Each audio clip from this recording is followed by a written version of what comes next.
NATO has formally blamed Sabotage for the destruction of the Nord Stream pipeline and vowed to collectively respond with their military alliance. And members of NATO are outright saying Russia did it. So we kind of know where this is going. This could be a burning of the Reichstag for our generation, or it could be nothing. I was reading about Fort Sumter, and one of the things said by it was the Confederate general that they didn't know if that was going to be a great battle or just nothing, because we really don't know. We are in the thick of it. This could be everything or it could be nothing. So maybe World War III. I don't know. You also have the possibility of war with China, because a new report shows that China's opening police stations in foreign countries like the United States, Canada, and all over Europe. I think they have about 50 police stations in Europe. Why? I don't know. It's they're saying it's a violation of international law. They're claiming it's to monitor their own citizens, but that means they're setting up parallel governance in other countries, even in ours. So yeah, not a good thing. And then considering the risks we face with all of this, I want to play for you another video of Joe Biden getting lost and wandering around with Mr. Burns' hands, confused as they try to call out to him and stop him from wandering away. We're just, you know what, man? Instead of being down about it, I think we'll order some wings, get some beers, some pizzas, and just kick back and watch some comedy shows or something. Joining us today are actually, before we get started, head over to Timcast.com, become a member. As a member, you will be supporting our journalists who rely on your generous memberships to keep doing their jobs. That's how we support the news arm of Timcast. But as a member, you also get access to the uncensored after hours show. Those go up at 11 p.m. and also Cast Castle, Tales from the Inverted World. And we have more shows that are currently in development, so it's going to be really fun. And we're hiring more journalists all the time. So support our work. Click join us over at Timcast. We're going to have that members only show up tonight at 11. Don't forget to smash the like button, subscribe to this channel, share the show with your friends. Joining us to talk about all this is Mark Ousley. Hello, how are you? I'm good. Who are you? Well, I am Mark Ousley. I am white trash former academic, host of the Unwokeable podcast out of the state of Oklahoma.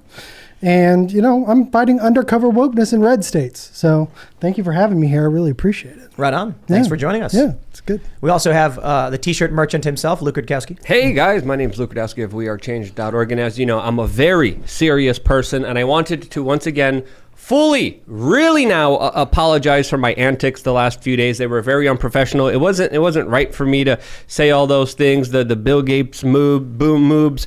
And again, I promise I'll be a lot more serious from now on. The shirt I'm wearing right now is also very serious. It reads, "In a world filled of lies, truth is always a conspiracy." You could get the shirt on thebestpoliticalshirts.com because you do. I'm here. Thanks for having me. Your jersey's crooked behind you. Oh, sorry. Let me get that really quickly here. Hold on.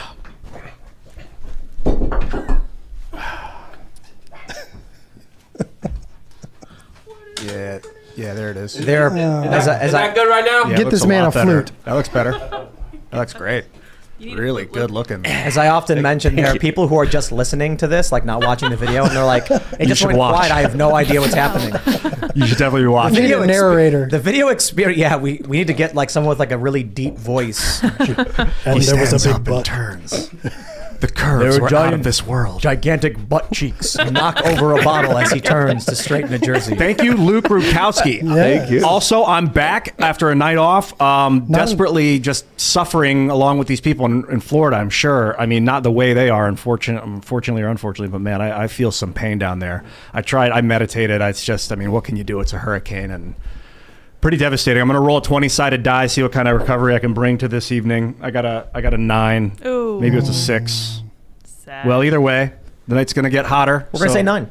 Yeah. So bundle Nine's up. better. Yeah. 9's better. Bundle up like Gavin Newsom in the middle of a heat wave. That's right.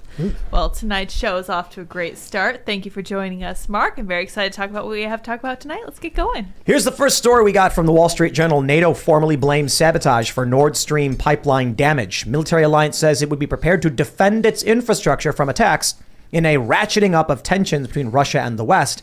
It's a little bit worse than that. They said, NATO said the series of leaks in the Nord Stream pipelines between Russia and Europe were the result of sabotage, and that attacks on its members' infrastructure would be met with a collective response from the military alliance. So let's just say I'm assuming they're not talking about Nord Stream, but they might be because Germany relies on it. But it's a weird thing because I'm trying to figure out what they're trying to say. Okay, are they blaming Russia for it directly? No, but several member states are. If they are, it's very weird that they're like, our adversary's infrastructure was blown up and we'll retaliate if someone blows up our infrastructure. It's like, it sounds like you blew it up and now you're worried they're going to blow up yours. So I don't know, World War III or what do you think? It's not a good geopolitical situation for everyone involved here. Everyone's going to lose. Everyone's going to suffer. The people of Europe are going to go without energy. Russia is, of course, already dealing with a lot of consequences because of the war. The U.S. Embassy just announced that any American in Russia should leave immediately. Putin is also set to annex large parts of Ukraine, which is going to set the groundwork for a possible nuclear attack on territory that now he claims is his. And again, it's a messy situation. It's a very complex situation. We should be calling for de-escalation. And sadly, all we're seeing on the corporate media is escalation, putting more fuel on the fire, which is dangerous for everyone and stupid, in my opinion. It looks like Vladimir Putin may go with the Zap Brannigan strategy. Are you guys familiar with this? No, what is it? Explain it, please. It's where he sends wave after wave of his own men just into the onslaught until it completely overwhelms. Now, that's a joke, right? But that's actually the traditional Russian strategy. It is, so historically. Right, so during World War II, so this is amazing. I've got a Soviet, what is it called? I think it's called the P-64. I could be wrong. I don't know if you know this. It's Polish. And it was from the Cold War. It is it's a 9mm Makarov. It's a handgun. And it's ergonomical only for your right hand, which is okay, I guess. It's not inclusive. And nobody ever wants to use it at the range. You know why? It bites into your hand. It hurts. Ugh. And so it's fun to have these Soviet bullets, these Makarov bullets. But the thing is, when they were making guns, they were like, they don't care if it hurts. They don't care if it's made of crap. They're just going to make a ton of them and crank them out and give them to everybody and say, go for it. So they, I think the story was in World War II. They mass produced a whole bunch of garbage tanks. And then Germany was like, we're going to make really good tanks that were really hard to make. And then Russia just stormed through with all of them blowing up. And they're like, more is better. So yeah, it looks like, as much as I can joke about Futurama, with the conscription of 300,000 men and the reporting that he could even bring it up to 1 million, seems like the annexing of the territory strategy is going to be, okay, how many Ukrainians are there? Screw it. Just send 300,000 guys there and we'll win. Yep. Well, that's all it takes. Overwhelming force. That's always been Russia's main way of doing things. And they have very little care for human life in general. Well, and that's what we've seen from Putin over and over and over again. That's what we've seen from almost every government. That is true. That is true. But especially the Russians, especially the Soviets. When Stalin was just, mass murdering people, mass taking people, starvation, he didn't care about the people. He didn't care about the people on the ground. It's what his overall goal was, because it's true, but I just don't think that's unique. That's true. Barack Obama blew up a bunch of kids. Yeah. It's not the same as, Holodomor or anything like that. Yeah. So there's certainly people who are substantially worse. That I understand. But I just think, governments, this is what they do. World War I was pure attrition. It was just trench warfare against machine guns. But I think But also in World War I, they used to cut underground cables and mess with each other's infrastructure. So we have to understand that this was an act of war. What are going to be the larger ramifications of it, or something that is dangerous for everyone? Escalations. Sorry, yes. I cut you off. No, it's okay. No, I just think the higher you get up in the escalon of things, high atop the thing, the less you care about the people below you, because you don't see them, you don't deal with them, you don't see what they're doing on the ground, you don't see their families, you don't see that they can't pay their bills, that they can't get groceries, they can't get gas. I mean, it's all to varying levels of degrees. But as you get higher up in power, that's how people tend to look at it. I think about that with like the opioid crisis too. I hear a lot about people and and his wife got addicted to opioids and then she died. And part of me is like, wow, how stupid she was. And then I realized, like, if that was my family member and you see someone suffering from drug addiction, it's like one of the most gut wrenching, horrible, painful experiences, because it's so helpless feeling. Well, but that's especially true because both of my parents passed from an opioid addiction. We didn't know that's what it was back then. We got to remember where we were at that point. When my parents were taking OxyContin, it was because the doctor gave it to them. Yeah. And so we didn't know that they were addicted to those drugs. We didn't know that it's basically synthetic heroin that, you can abuse at any given point. And so we thought it was helping them, but it was really killing them. right? And so we have to remember where we were in history at that point. We look back on it now. Of course we know it's an opioid crisis. Of course we know. But the pharmaceutical companies know. But they were high atop the thing, right? They didn't care about the people on the ground. They were making their money. I'm looking at, it's funny because we talk about civil war, the potential for civil war quite a bit. And now the lead story we have is that NATO is basically saying we will respond as a collective. I mean, this is the door being knocked on of the NATO military alliance saying we will go to war with Russia. Yeah. But inside the United States, we have a decrepit, decaying, demented old man as a president. Most people don't even believe he's in charge. We've got an opioid crisis. We've got a economic collapse. The market's tanking.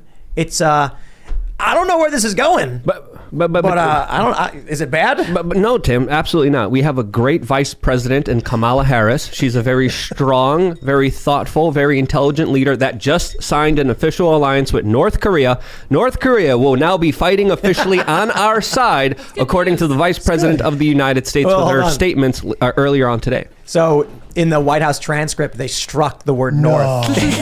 No, they didn't. Yeah, they did. Wait, did she actually sign some sort of No. She officially okay, let me explain this. You want to explain this? Go ahead. No, well, she was giving a speech in front of some cameras, and she said that we have great partners with North Korea. We are great partners with North Korea, and I think it was more than that. It was. Yeah, she said something like a strong military ally. Oh yes, she was. Like she meant to say South Korea. Yes, she did. Yes, but you still don't have to strike that from the record. They struck it. There's a line through it. I think this is what people are posting on Twitter. I need to fact check it, but Yeah. Well, you shouldn't. What do you do? You shouldn't be striking that. You shouldn't. I think it was Daniel Turner actually who tweeted it out because he mentioned that in the past they've actually outright altered the transcript. Remember when Biden said repeat the line? Yes. They were like, he said, let me repeat the line. No, he didn't. No. We all heard him. Well, I saw that Karine Jean-Pierre podcast, I was going to call it, that one clip where they're like, the reporters are really getting concerned with Biden's mental health. They're like, dude, okay, but he did say top of mind about a dead person. He did say, where is the dead person? He did keep asking for someone that was dead, thinking they were in the room, like, what is going on? Well, at least he has an excuse, though. That's what scares me about Kamala Harris. It's like, okay, at least Biden is an older man, right? He's obviously doing a very hard job. It's not hard to be vice president, okay? I mean, many have said it's not worth the, piss in a boot, right? It's not a hard job, but she still has these she can't speak correctly. Meme I really like is the what's that show where Impractical Jokers or something, like what's where they're all laughing. The guy's backstage looking at the screen, making another guy do something. We need to make a meme of Karine Jean-Pierre, and then it's the guys that are like, okay, now just say a bunch of random words, and then she talks, and then it's them laughing. Because she's a master of improv. That's why we hired her. Saying random things, and you're like, look, I know the whole thing's a spectacle, but like, going up there and not saying proper sentences is just a Chad It makes move. me angry, and I got to control my anger. It's a total Chad move. Every day. All she would have had to say to get past that was go, the president meets a lot of people. The president is talking to a lot of people. He didn't remember that maybe she had passed away in that moment. That's all she would have had to say. She could have just said, he clearly misspoke. Yes. What more do you want? If she made an accident, accidents happen. If she was like, I don't know what's wrong with them, would she be fired the next day? Yeah. but I don't know. They can't speak the truth. But wait, you understand, Ian, like, phrasing it that way is actually like one of the worst possible ways you can phrase it. Yeah, but would she be fired? Would she like the next day? Would they have a new speaker if she was? If she did that or no, because she was. It would be one of the greatest days in American history. I know. She should get honest for a minute and save the republic. Could you imagine if a reporter was like, just today, the president called out to a deceased GO representative. Why would he do that? She went, something's wrong with him. I don't know what. I'm running for president one day. Yeah. That's why I feel like Press Secretary Michael Malice would be so much fun. Oh, yes. Because he'd just say, like, something's wrong with him. You asked if like World War III and these World War III and Civil War.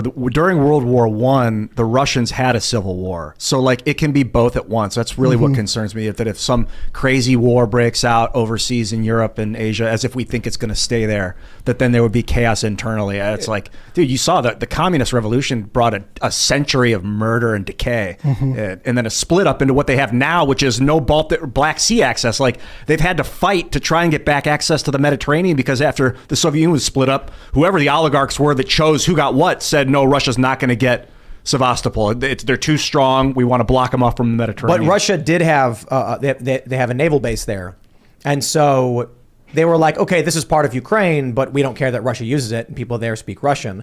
That's why Russia moved in to take it when Ukraine was entertaining joining the EU or NATO. And they're trying to give Donbass, make it autonomous. At least this is what Dave Smith was saying on Rogan was the word on the street when they were negotiating a peace deal, Ukraine and Russia, is like, we're going to make Donbass, the eastern version of Ukraine, autonomous. I don't know if that means give it back to Russia, keep it as Ukrainian, make it its own state, make it independent, and no NATO troops in Ukraine. As pre-decided before 2014, after the fall of the Soviet Union, it was decided we're not going to put NATO forces on Russia's border because now Russia's good now. Now that the Soviet Union's gone, they can be a federation and work with us. And tell me. But NATO's just been expanding, and now Finland potentially joining. So it's funny because I was reading one article and it said Russia's unprovoked invasion of Ukraine, and I'm just like, okay, first of all, that's just an opinion piece, right? Like unprovoked. You can argue that NATO expansion was a provocation. You can argue it wasn't. You can argue whether or not a country wants to join NATO. Russia still has no right to invade Ukraine. But there's certainly, I don't know if provocation is the right word, but there are reasons behind why these things are happening. This is a complicated matter that goes back decades and has been escalating slowly and surely. And many people saw everything coming. Many people saw the writing on the walls.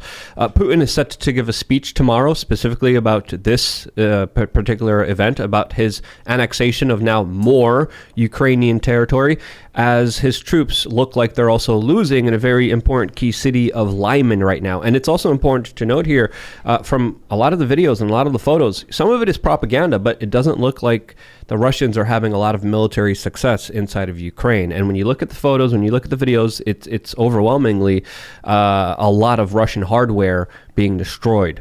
So, just seeing that just highlights, the situation is getting desperate. This is a complicated situation. We don't know who to believe.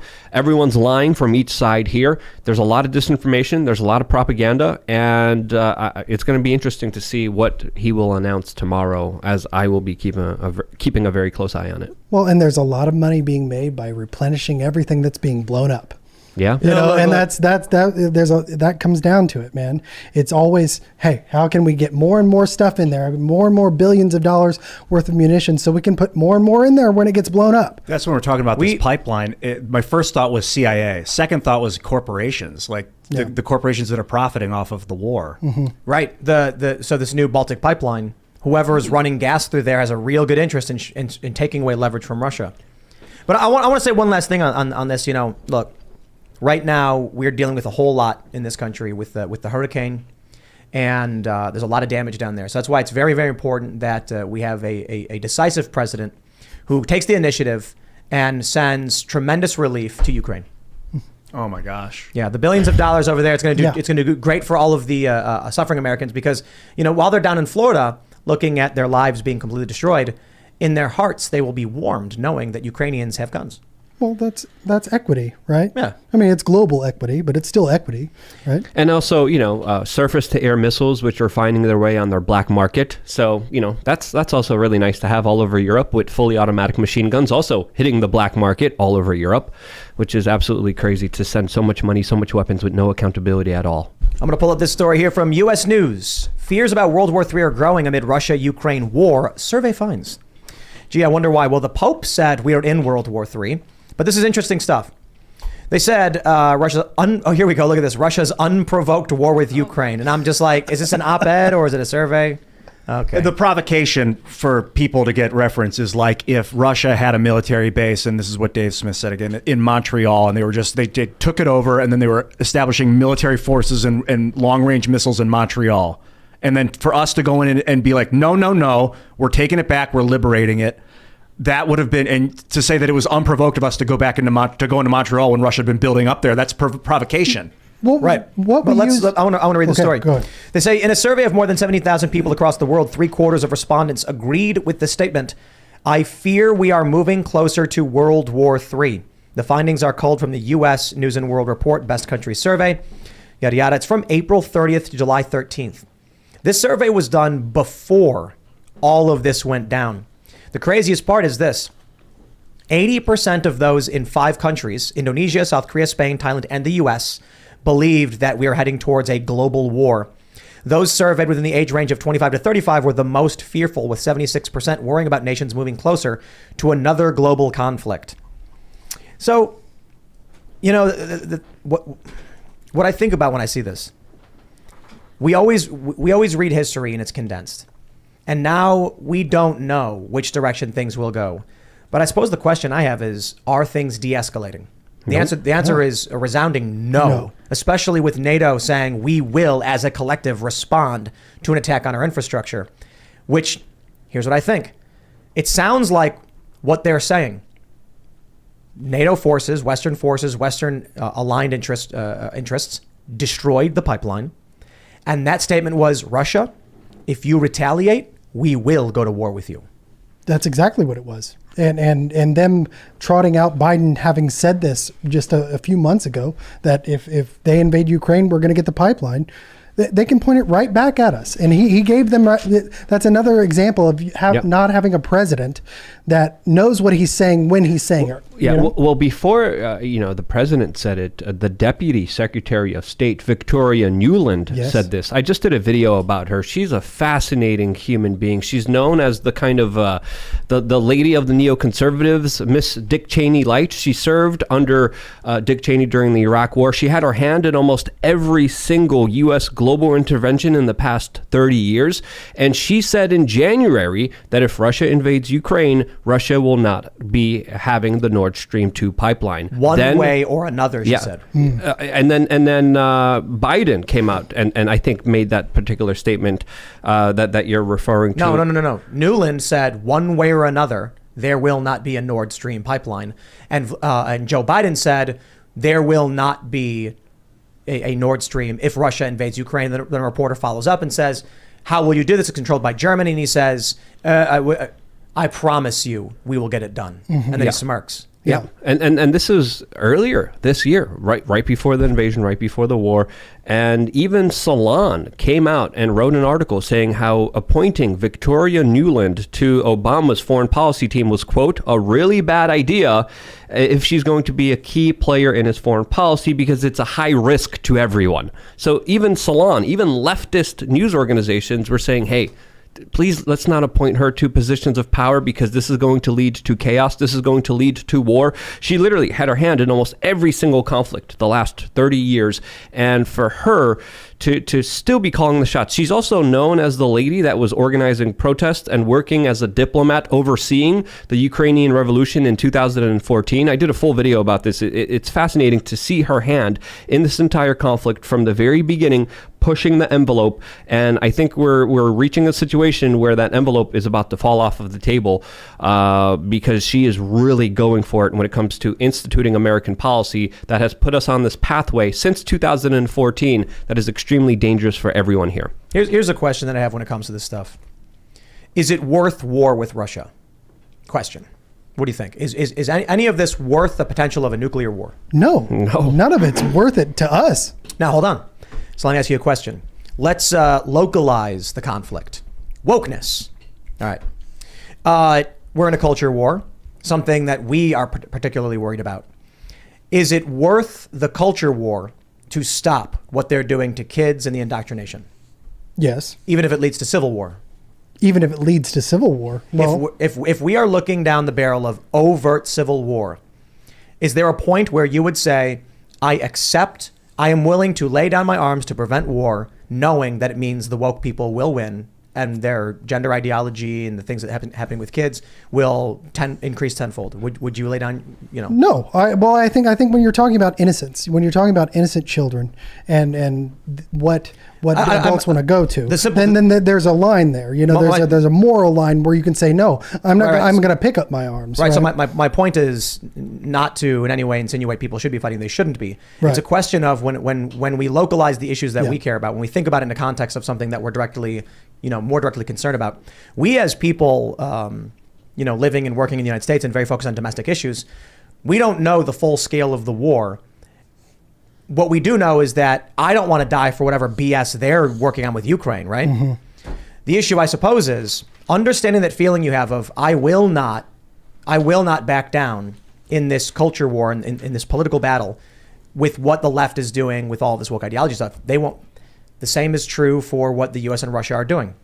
It's a question that you can go to Western intelligence and say, is it really worth it? Why don't you just let Russia do their thing? Because otherwise we have nuclear war. And they're going to say, we will not stand for this. Russia will be asked the same question. Absolutely not. We will never lay down our arms. And then it's just dominoes falling over where everyone ends up losing. It's a pissing contest. Everyone's just covered in piss. But what is the U.S. goal here? I mean, because I think the Russian goal is at least a bit more plainly clear. They don't want to see, just like they agreed to in 2014, a buildup in Ukraine, right? We agreed it's way to. more complicated than that. Well, I know it's more complicated. Russia's trying to rebuild the Soviet Union, basically. Yeah, I know that. Yeah, I know. But so the goal of the United States is to keep that from happening, right? And partly because Gazprom controls most of the pipelines going into Europe. You think they really want the Soviet Union back again? Oh, Putin's talked about it. Yeah, we just went and sat down with He has. Who was he sitting down with? And he was like, he said something like, "Remember who you work for," or something like that. I can't remember. Yeah. Putin also sees NATO as a legitimate threat against Russia and its people as well. Of course. As well as trying to bring back the old kind of Soviet empire as well. So we have to understand that. Also, the larger geopolitical picture is complicated because of the new energy exploration that has been done in the southern coast of Ukraine that has found that Ukraine could soon become a major petrostate. If Ukraine becomes a major petrostate, the one leverage that Russia has in all of Europe is totally gone.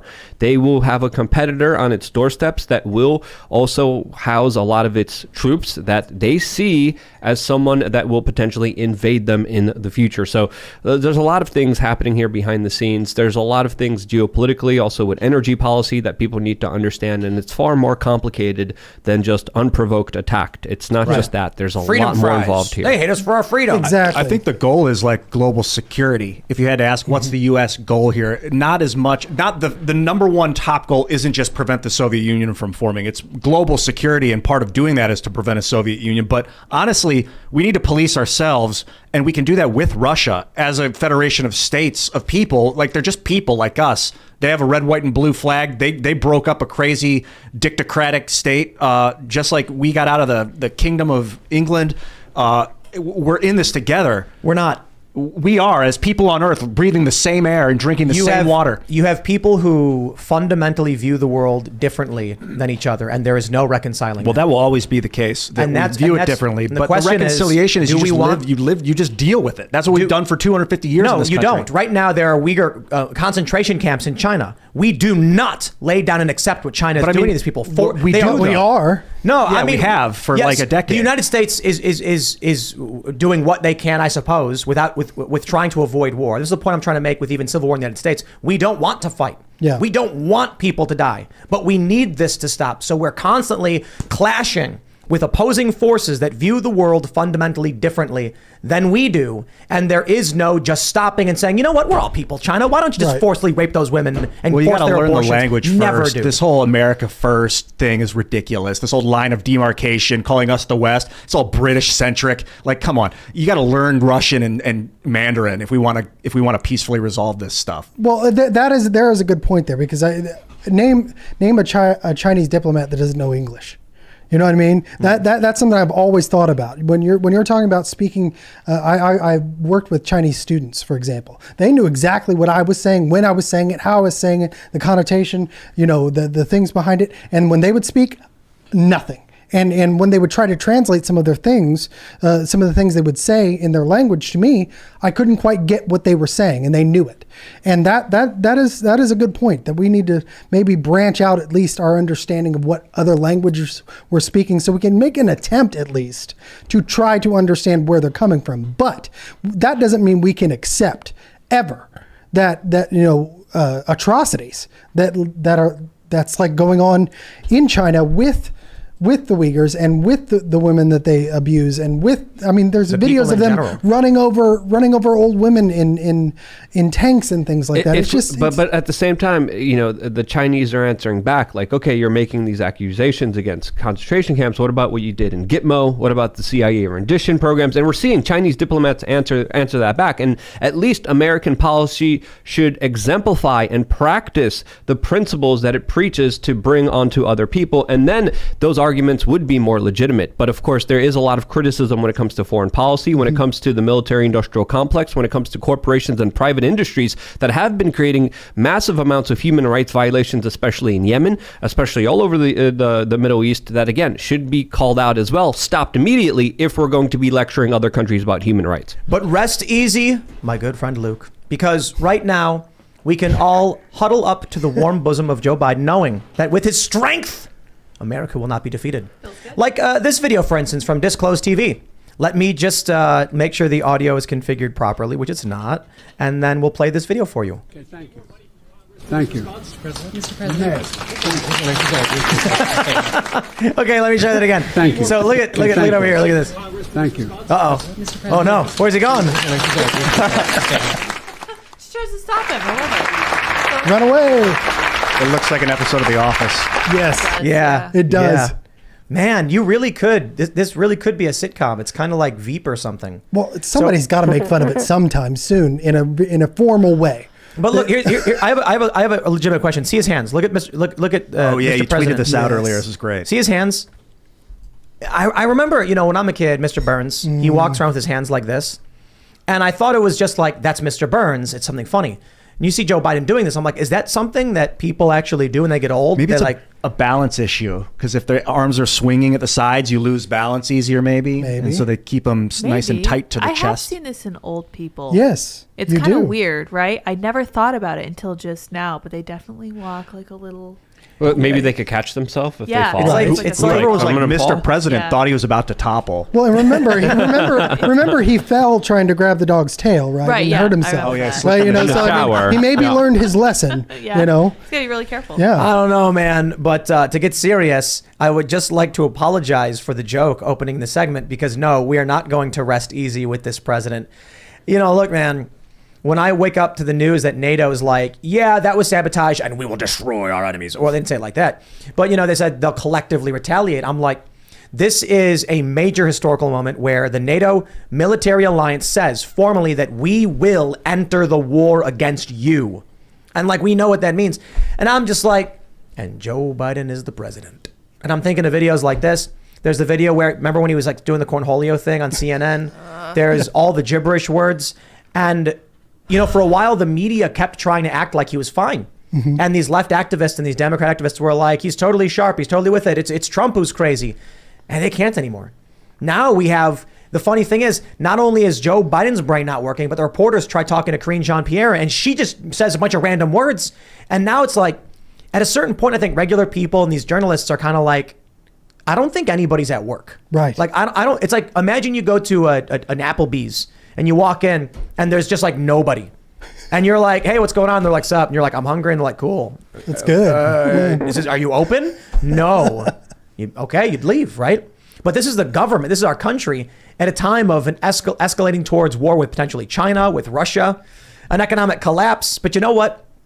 I can probably, maybe I'm putting the cart before the horse here. Maybe the issue is the reason we're close to war with Russia and China and there's an economic collapse is because this man is our president. It is. Yes, And it's it not is. just, it could have been a lot of different people that would have gotten us here, but he's one of them. And it's because his kids working in Burisma in Ukraine, it's some energy company. He was heavily involved with Obama during the coup in 2014 in Ukraine, where they tried to get the Ukraine to go side with America and the liberal economic order instead of Russia, very explicitly. This is old Colbert. This is great. This came up on the Dave Smith, Joe Rogan episode again. And I don't have the guy's name. This old, I'm going to look into this and pull up the name in a little bit. But they've been planning this for like 2 decades at the very least. At the very least. And Biden has been involved in it since the beginning, or at least since the Obama administration. And there's too much for him to lose. If it gets found out how much he's been involved, putting his son on the board of an energy company to get them to switch sides in the... The information is out there. The information is out there, and it's there for plain. I just can't imagine my father and my grandfather allowing this. That's what's really ticking me off about this. We're allowing this to happen. We're allowing this bumbling, systemic problem throughout the upper echelons of our government, and we just look at it and it's like, yeah, why not?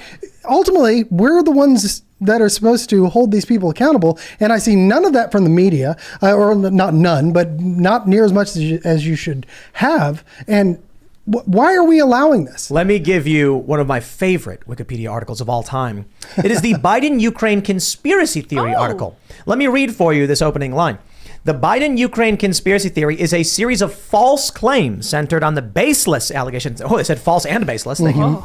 That while Joe Biden was vice president of the U.S., he engaged in corrupt activities relating to the employment of his son, Hunter Biden, by the Ukrainian gas company Burisma. They were spread primarily in an attempt to damage Joe Biden's reputation during the 2020 presidential campaign.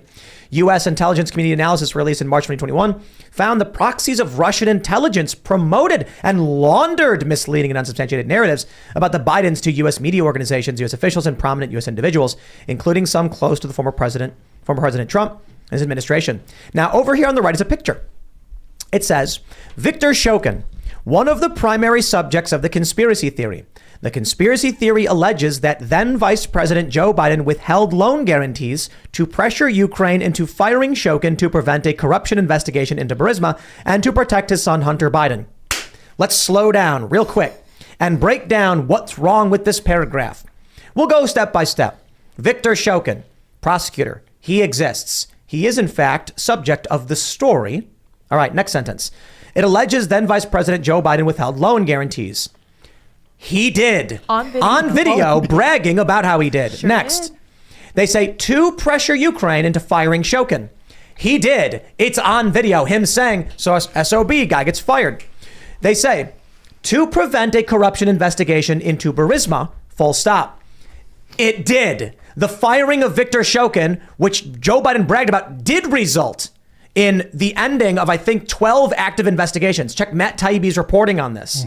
We all knew it was happening. Now, there's a question of, did Joe Biden pressure Ukraine into firing Victor Shokin? Yes, he did. But did he do it specifically to stop this corruption investigation? That we don't know. But it did stop the corruption investigation. How about that? They call it a conspiracy theory by injecting 1% into the story intent.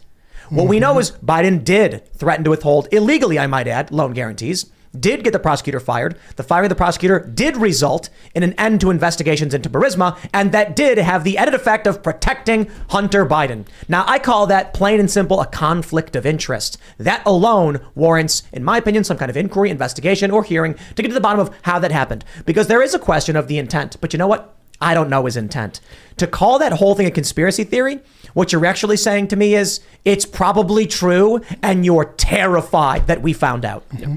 What would happen if it was Donald Trump and his sons doing business with Ukraine? I'm triggered, Luke. Go ahead. Donald Trump sees the video on Twitter of Joe Biden being like, SOB got fired. And so Donald Trump's on the phone with the president of Ukraine, like, what is this video? I mean, read the transcript. It's hilarious. He's like, what's this video about withholding guarantee? Why don't you look into this? And they impeached him over it. Yep. He accidentally discovered a quid pro quo, so they blamed him for the quid pro quo, and then claimed he was trying to dig up dirt on his political rival, even though Joe Biden wasn't running for office at the time. And that's a preemptive narrative. I mean, it's amazing. It's a preemptive narrative. It's accusing your enemy of what it is that you are doing. And they use that just to keep themselves out of the limelight, because by the time you get back to them, by the time you figure out, yeah, you were the ones actually doing what you accused, all of it, it's like my father used to say this. It's a really good analogy. You know, if you burn your hand on an iron, it hurts really, really bad the first time. But if you do it 50 times, eventually you can't feel it anymore. True. You know, and that's exactly what they do with this stuff.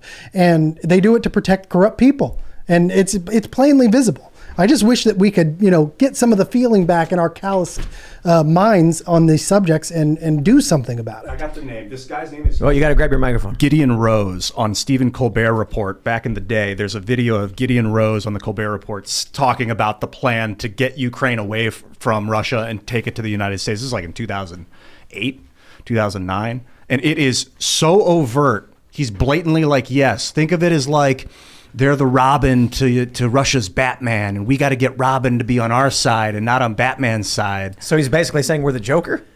Yeah, Something good like call. I guess we're the scarecrow. Unless you Yeah. want to argue like we're Green Lantern, or no, we're Green Arrow, and we want Robin to join us and be our new Speedy. But also, just to come back to the original topic of this story, I think Joe Biden is definitely putting his hand in the cookie jar. He's definitely profiting off of this, but I don't think he's calling the shots here. I think this has been going on way before Biden became president of the United States. I think there are shadowy powers behind the scenes instituting a lot of these plans, and I don't think Biden's in charge. He made a statement in Poland a couple of months ago saying Putin can't stay in power. The White House had to walk it back and said he didn't mean what he said. He said recently, we're going to defend Taiwan. The White House had to make a statement saying, no, we don't actually stand by that. Whatever Biden says, the White House corrects him on. Who's correcting him? Who's making sure that the policies of the United States are not the policies of the commander-in-chief? There is something else behind the scenes organizing, orchestrating a lot of this, and him being senile, him being old, I think it's all a show, it's all a play,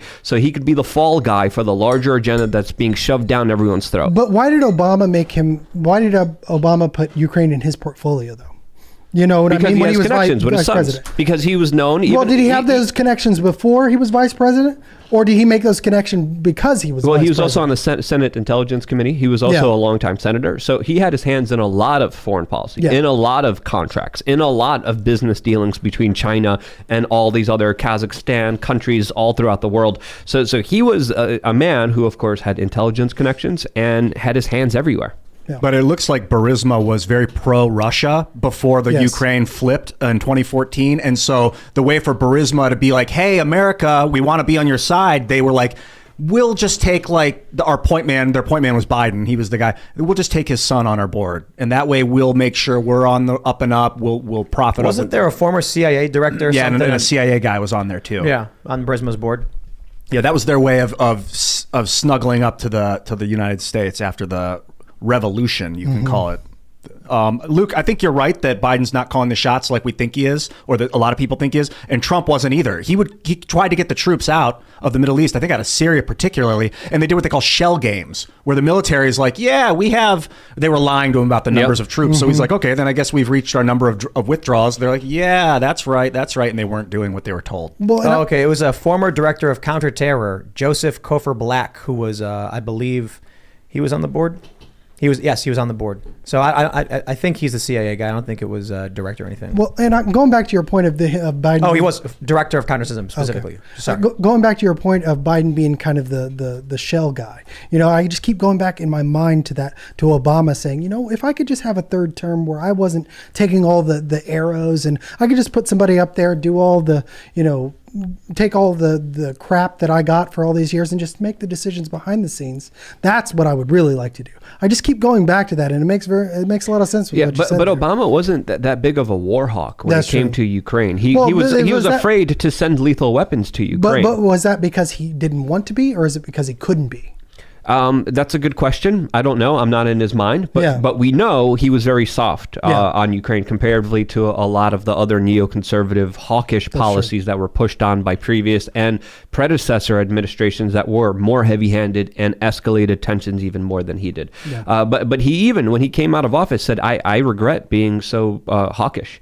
He regretted the drone strikes. So again, I'm not trying to give him any favors. I thought he was a horrible president, just like every president, just like every politician, because I don't trust any government. Right. I don't trust any politicians. And I think naturally people shouldn't be trusting anyone in our political landscape right now. All of these people do not deserve your trust, do not deserve your attention, do not deserve your energy. And if enough of us would see politics like this, I don't think we would be in this mess right now, because we wouldn't be giving them all of our power, all of our money, all of our authority to do this nonsense that they're doing right now. I want to pull up the story. We did brush on this a little bit, but we have it here from Timcast.com. America shares strong alliance with North Korea, VP Harris says. White House plays damage control. The White House appears to have removed Harris's mention of North Korea in an official transcript. Harris mistakenly made the claim during her first trip to the demilitarized zone separating North and South Korea this week. Let's play the video here for you guys. So the United States shares a very important relationship, which is an alliance with the Republic of North Korea. And it is an alliance that is strong and enduring. Strong and Somebody enduring. go, "Huh?" Now, and here's why this is important, right? I mentioned we brushed on this, but I got to bring it up because the deeper issue here is I've often ragged on Joe Biden for saying Libya when he meant Syria. And the danger of misspeaking is to public capacity. Yeah. There are people around the world who just heard this. And I wonder what impact that will have on a lot of things. Because think about it this way. What if Kamala Harris actually were to come out and say, we are proud to say that we have a strong alliance with North Korea. And she meant it. Like Kim Jong-un comes here and he's like, I want to do a deal and open up trade and work with you guys. Let me know what to do. And it was a tremendous historic moment. The problem is when she said this, everyone immediately went, she's saying the wrong word. She meant South Korea. And the scary thing is, we cannot trust in what they're saying. I think it's going to have a major impact on economics, on war and conflict, peace treaties. It could, except that she's the vice president. But what I see in this is if CNN would have been covered this same instance and it were Donald Trump or even Mike Pence, they wouldn't have used the word mistakenly. Right. You know what I mean? That's what hits me. And I see this, it's really bad in local media. They would say he lied. Yeah, they would say he lied. Trump lies about an alliance with North Korea. Or that he wants an alliance with North Korea and he's going to do it tomorrow. That's the difference I see here. At least they had the integrity to say, hey, she mistakenly said this, but hey, it's kind of funny. We should maybe ask her about it and clear it up, you know? Yeah, I think it's amazing. I'm wondering if we have the, well, it was removed from the transcript. I thought that was actually really hilarious because what I saw was like a strike through. Like them just being like, whoopsie, we didn't mean to say that. Think about this, what this would mean though, if Kamala Harris is going to meet with someone in private and she says something like this. And then are they supposed to assume that when she says a word, she's wrong?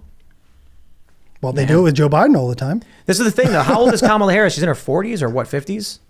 She's in her 50s, right? Yeah, early 50s, Early I believe. 50s. Yeah. Early 50s. And she is also sundowning? Yeah, She's having the same cognitive decline? Well, why is she wearing Is it sunglasses something they're too? eating? Like, what if, I would feel really bad about this. Like, what if Biden actually was really sharp, but Putin was putting poison slowly in their food? Polonium. And so, like, Oh my we're God. sitting here laughing at them and mocking them, and they're really just slowly being wasted away by, like, someone say polonium or something? Well, Yeah. She's 57. check the piping in the Oh, White she's House. late 50s. Yeah, she's 57. Okay, Really? so that, 58 October 20th. There you go. She's getting Yeah. old. So I don't know if impeaching or 25th Amendmenting Joe Biden's going to save us, Well, guys. But I also think, she wasn't that bright to begin with. Yeah. So the effects are evident earlier in life if you weren't that bright to begin with. she's not known know, for Yeah. She's not a good public speaker. Is she using like her is she brains. smart? Yeah. Like, does she have like a high IQ? But I she's can a make bad puns speaker? there, but I'm not. 'Cause she's worked her way I'm a up. mature adult. Yes. I won't say. She's worked her way up. That's one way to say it. Yes. I don't know. She has worked her Ask way. Montel Williams, One hand Mayor at a Willie time. Mayor Willie Clawed her Brown. way. Working. She did. I think that she did- brilliance There's is a reference She did to a lot of working. work. It's work. brilliance is communicative, and so is stupidity. And having a president that's, if you act like that's normal, what Joe Biden's acting like, then people are going to start acting like that because they think it's normal. Remember- and kids will be like, oh, that's how I'm supposed to be. Remember Freedom? Oh, Oh goodness. another complete fabrication. I know, Another complete fabrication. But This is people what- believe it. this is People what- believe it. Yeah. This is what politicians do: lie. Some Yes. of them are not good liars. She is not a good liar. She's not witty. She's not fast with it. She can't play with it. But if Joe Biden's taking a nap and we're being bombed, she's gonna go in the war room, North Korea. That's the type of people in charge right now. No, it's theater. If I was ever in politics, I would either be brutally honest or just absurdly deceptive to the point where it's obvious. So it's just like lie in the most outrageous ways, just so you can be like, you know politicians lie, right? Yes. That's probably one way to do it, because if you go out and try to be honest, they'll accuse you of lying. Yep. You'll say something like, look, we've got a huge problem right now with this pipeline. What they're doing is this, that, or otherwise. They're going to be like, you're full of it, you're lying. I'd just be like, aliens. Oh, yeah, a UFO was right overhead. We all saw it.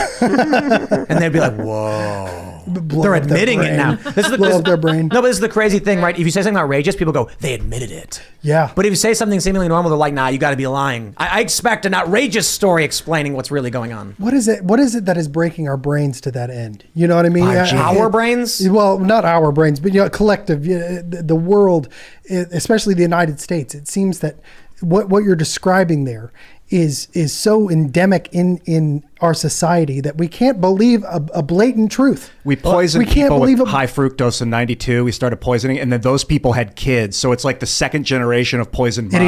Idiocracy. This here is basically a, we're looking at something like that. It's terrifying. Phthalates and it's plastics. It's high fructose. It's probably radiation. Vegetable seed oils. this is a glass bottle right here. We do have plastic water bottles here, but I get a lot of glass bottles, and then we also have refillable glass bottles too, because we have purified well water with added minerals. Yeah, I think it's the plastics, man. Computer monitors, all that PCBs, radiation, staring at a monitor. Or even just the Adderall and all the stuff and you're the giving kids as you pharmaceutical go. company. Right. The companies, there's 5 insurance agencies running the global medical industry right now. What PCBs? Polychloride biphenyls? Is that what it stands for? Yeah, I know it's biphenyl. I think the couple generations of that in our bloodstreams is screwing with our brains. Yeah, it's the generational effect. So like the Right. parents are all messed up from it and the obesity, but then they have kids who immediately start using it when they're little.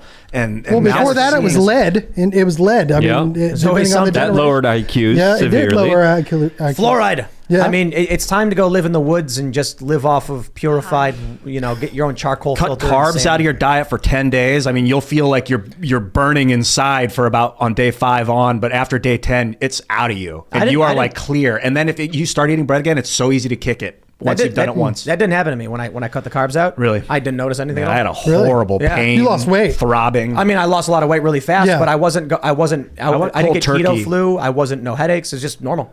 In fact, within a few days, I just instantly felt better. I also cut the sugar out. I did it in a 10-day period because I was preparing for an ayahuasca fast, and they have a specific diet. So like low salt, no sugar, no carb, and I was like day 5, my body was on fire, but Yeah. I just toughed through it. And by day 10, I felt phenomenal. I think Kamala and Joe need to go on like an ayahuasca guided trip.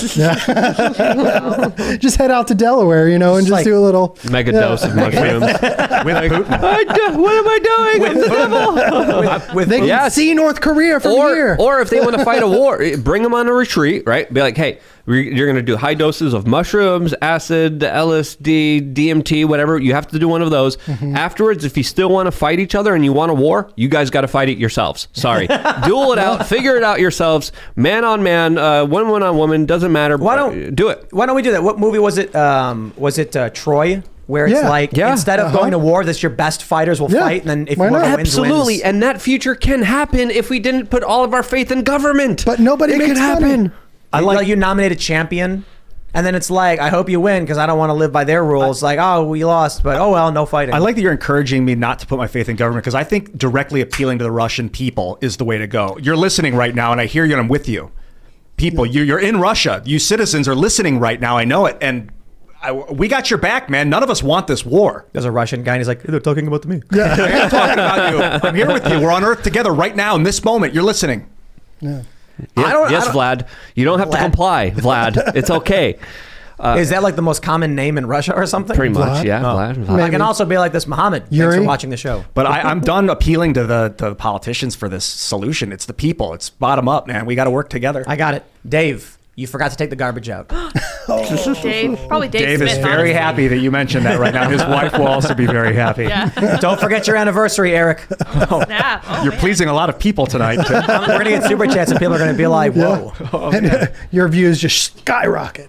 All the Erics and Yeah. all the Daves, all the Mohammeds and Vlads come together and Yuris. end World War.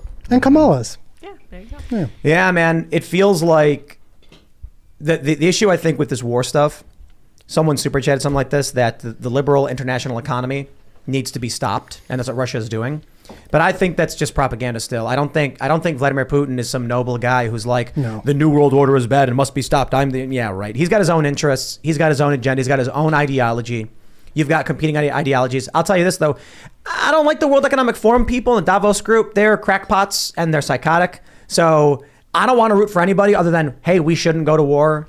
We should kind Yeah. of mind our own business. And we really should not go to war because we could find ourselves in a Goblin King state where people are vying Oh, for yeah. power and just killing each other, trying to take the throne over and over and over and over. And you do Game of not want to live in Thrones. that realm. Everyone always says, what would happen if there was no government? People say warlords would take over.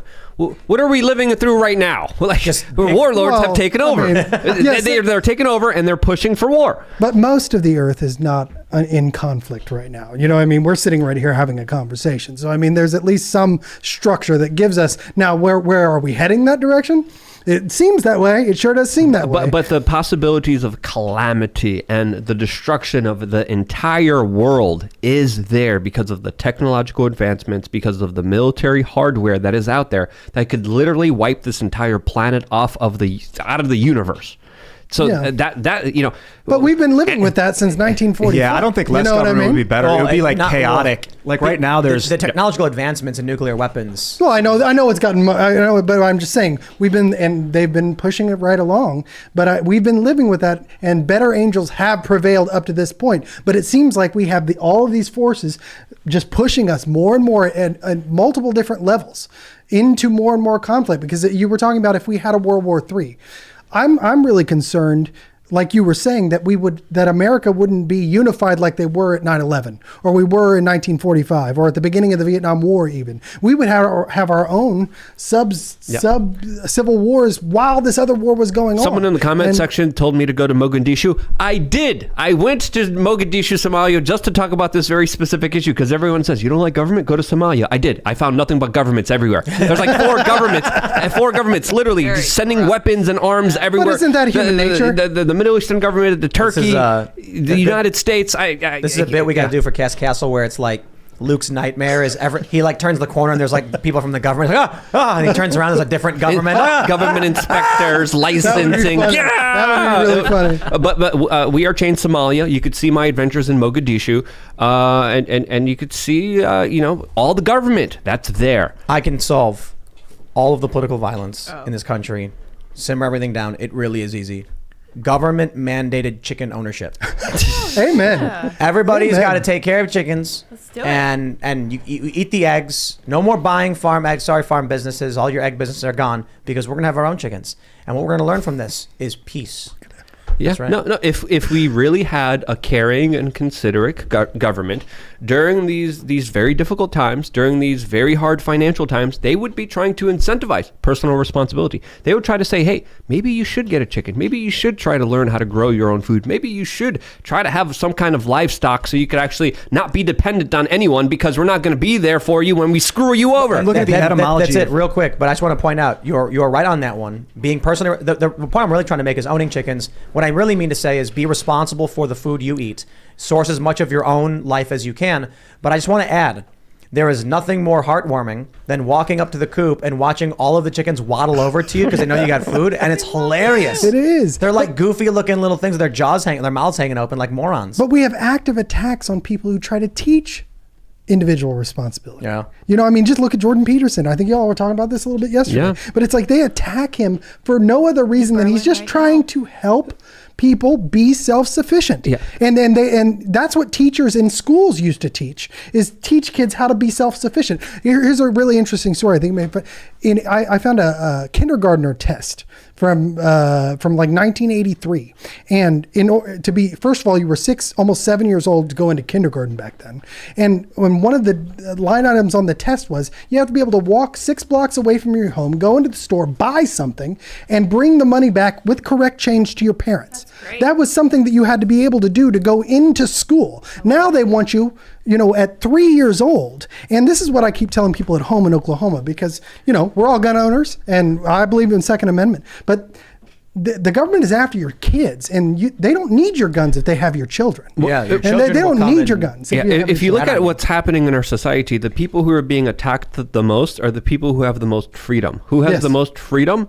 Farmers, people who are Yes. personally responsible for themselves, people who are living in the middle of nowhere and don't need anyone or anything. They are the number one targets, the number one attack of our current establishment, and I think that's being done for a reason. Guys, I was freaking out earlier today because there was this story going viral about the this New Zealand Jacinda Ardern.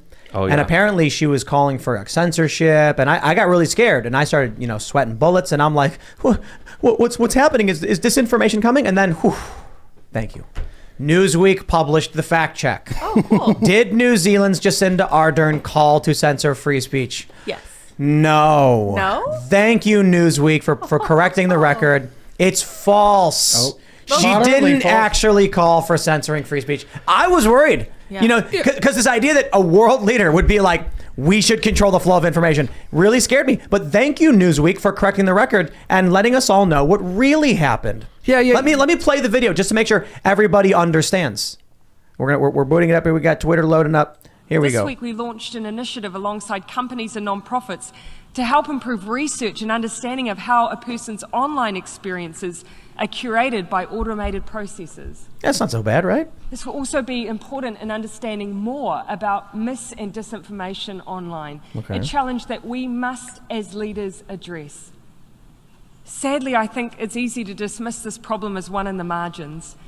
I can certainly understand the desire to leave it to someone else. As leaders, we're rightly concerned that even the most light-touch approaches to disinformation could be misinterpreted as being hostile to the values of free speech that we value so highly. See, she says we value free speech. Why is everybody ragging on this? But while I value cannot free tell you speech too. today what the answer is to this challenge, I can say with complete certainty that we cannot ignore it. To do so poses an equal threat to the norms we all value. Norms. After all, how do you successfully end a war if people are led to believe the reason for its existence is not only legal but noble? Now, hold on there a minute. I agree with that. We were lied into the Iraq War. And when you tried coming out and saying this was bunk BS and we shouldn't be there, or Afghanistan for that matter, nobody believed you and the media kept lying about it. Well, wait a minute. That's the corporate press that did that. Yeah. That's the government That's that right. did that. Whoa, yeah, that was it was an former alliance. national security. So, what is she saying? How do you tackle climate change if people do not believe it exists? Think about that. Here is to get serious, like this is a despotic speech. This is the Prime Minister of New Zealand saying, if people don't believe something exists, you can't manipulate it. It's just remarkable because it's like, imagine going around as a government leader insisting that we should take action to stop the moon men from invading Earth. And you're like, but why doesn't anyone believe me when I tell them the moon men are coming? Maybe you're wrong. Maybe. That's the insane thing about it. That right there is the most important part of the speech. It shows you where these world leaders want us to be. Climate change is ideological. Now, we can talk about the science behind it, that's fine, but there's a rift in politics as to whether or not people think it is or isn't happening. We just had a video the other day where Don Lemon tried pushing a NOAA scientist into saying the hurricane was intensified by climate change, and he would not do it. That's the perfect example of what I'm saying. I think there's climate change issues. I do. But I certainly think when Don Lemon as a zealot is like, how is climate change affecting this? And he goes, it's not. And he goes, well, hold on there a minute. Like I grew up there. I think it is. I think it is. Yeah. Okay. You're a zealot. She's clearly asserting here that she has an ideology that she wants to persist, and there is an opposition to that ideology she does not want to exist. This is the underlying message of what this psychopath is saying. We must address this issue. Yeah. The issue is they want to control what you can think, what you can hear, and what you can see. And ultimately, how you'll end up voting because of it. Yeah, the speech gets worse as it goes on. She pretty much alludes that freedom of speech is a weapon of war. Yeah, we should listen She to says this. that dissenting voices are evil and dangerous to her. How do you ensure the human rights of others are upheld when they are subjected to hateful and dangerous rhetoric and ideology? Okay, that's not disinformation or misinformation, though. That's opinion. But let's... The weapons may be different, but the goals of those who perpetuate them is often the same: to cause chaos and reduce the ability of others to defend themselves, to disband communities, to collapse the collective strength of countries who work together.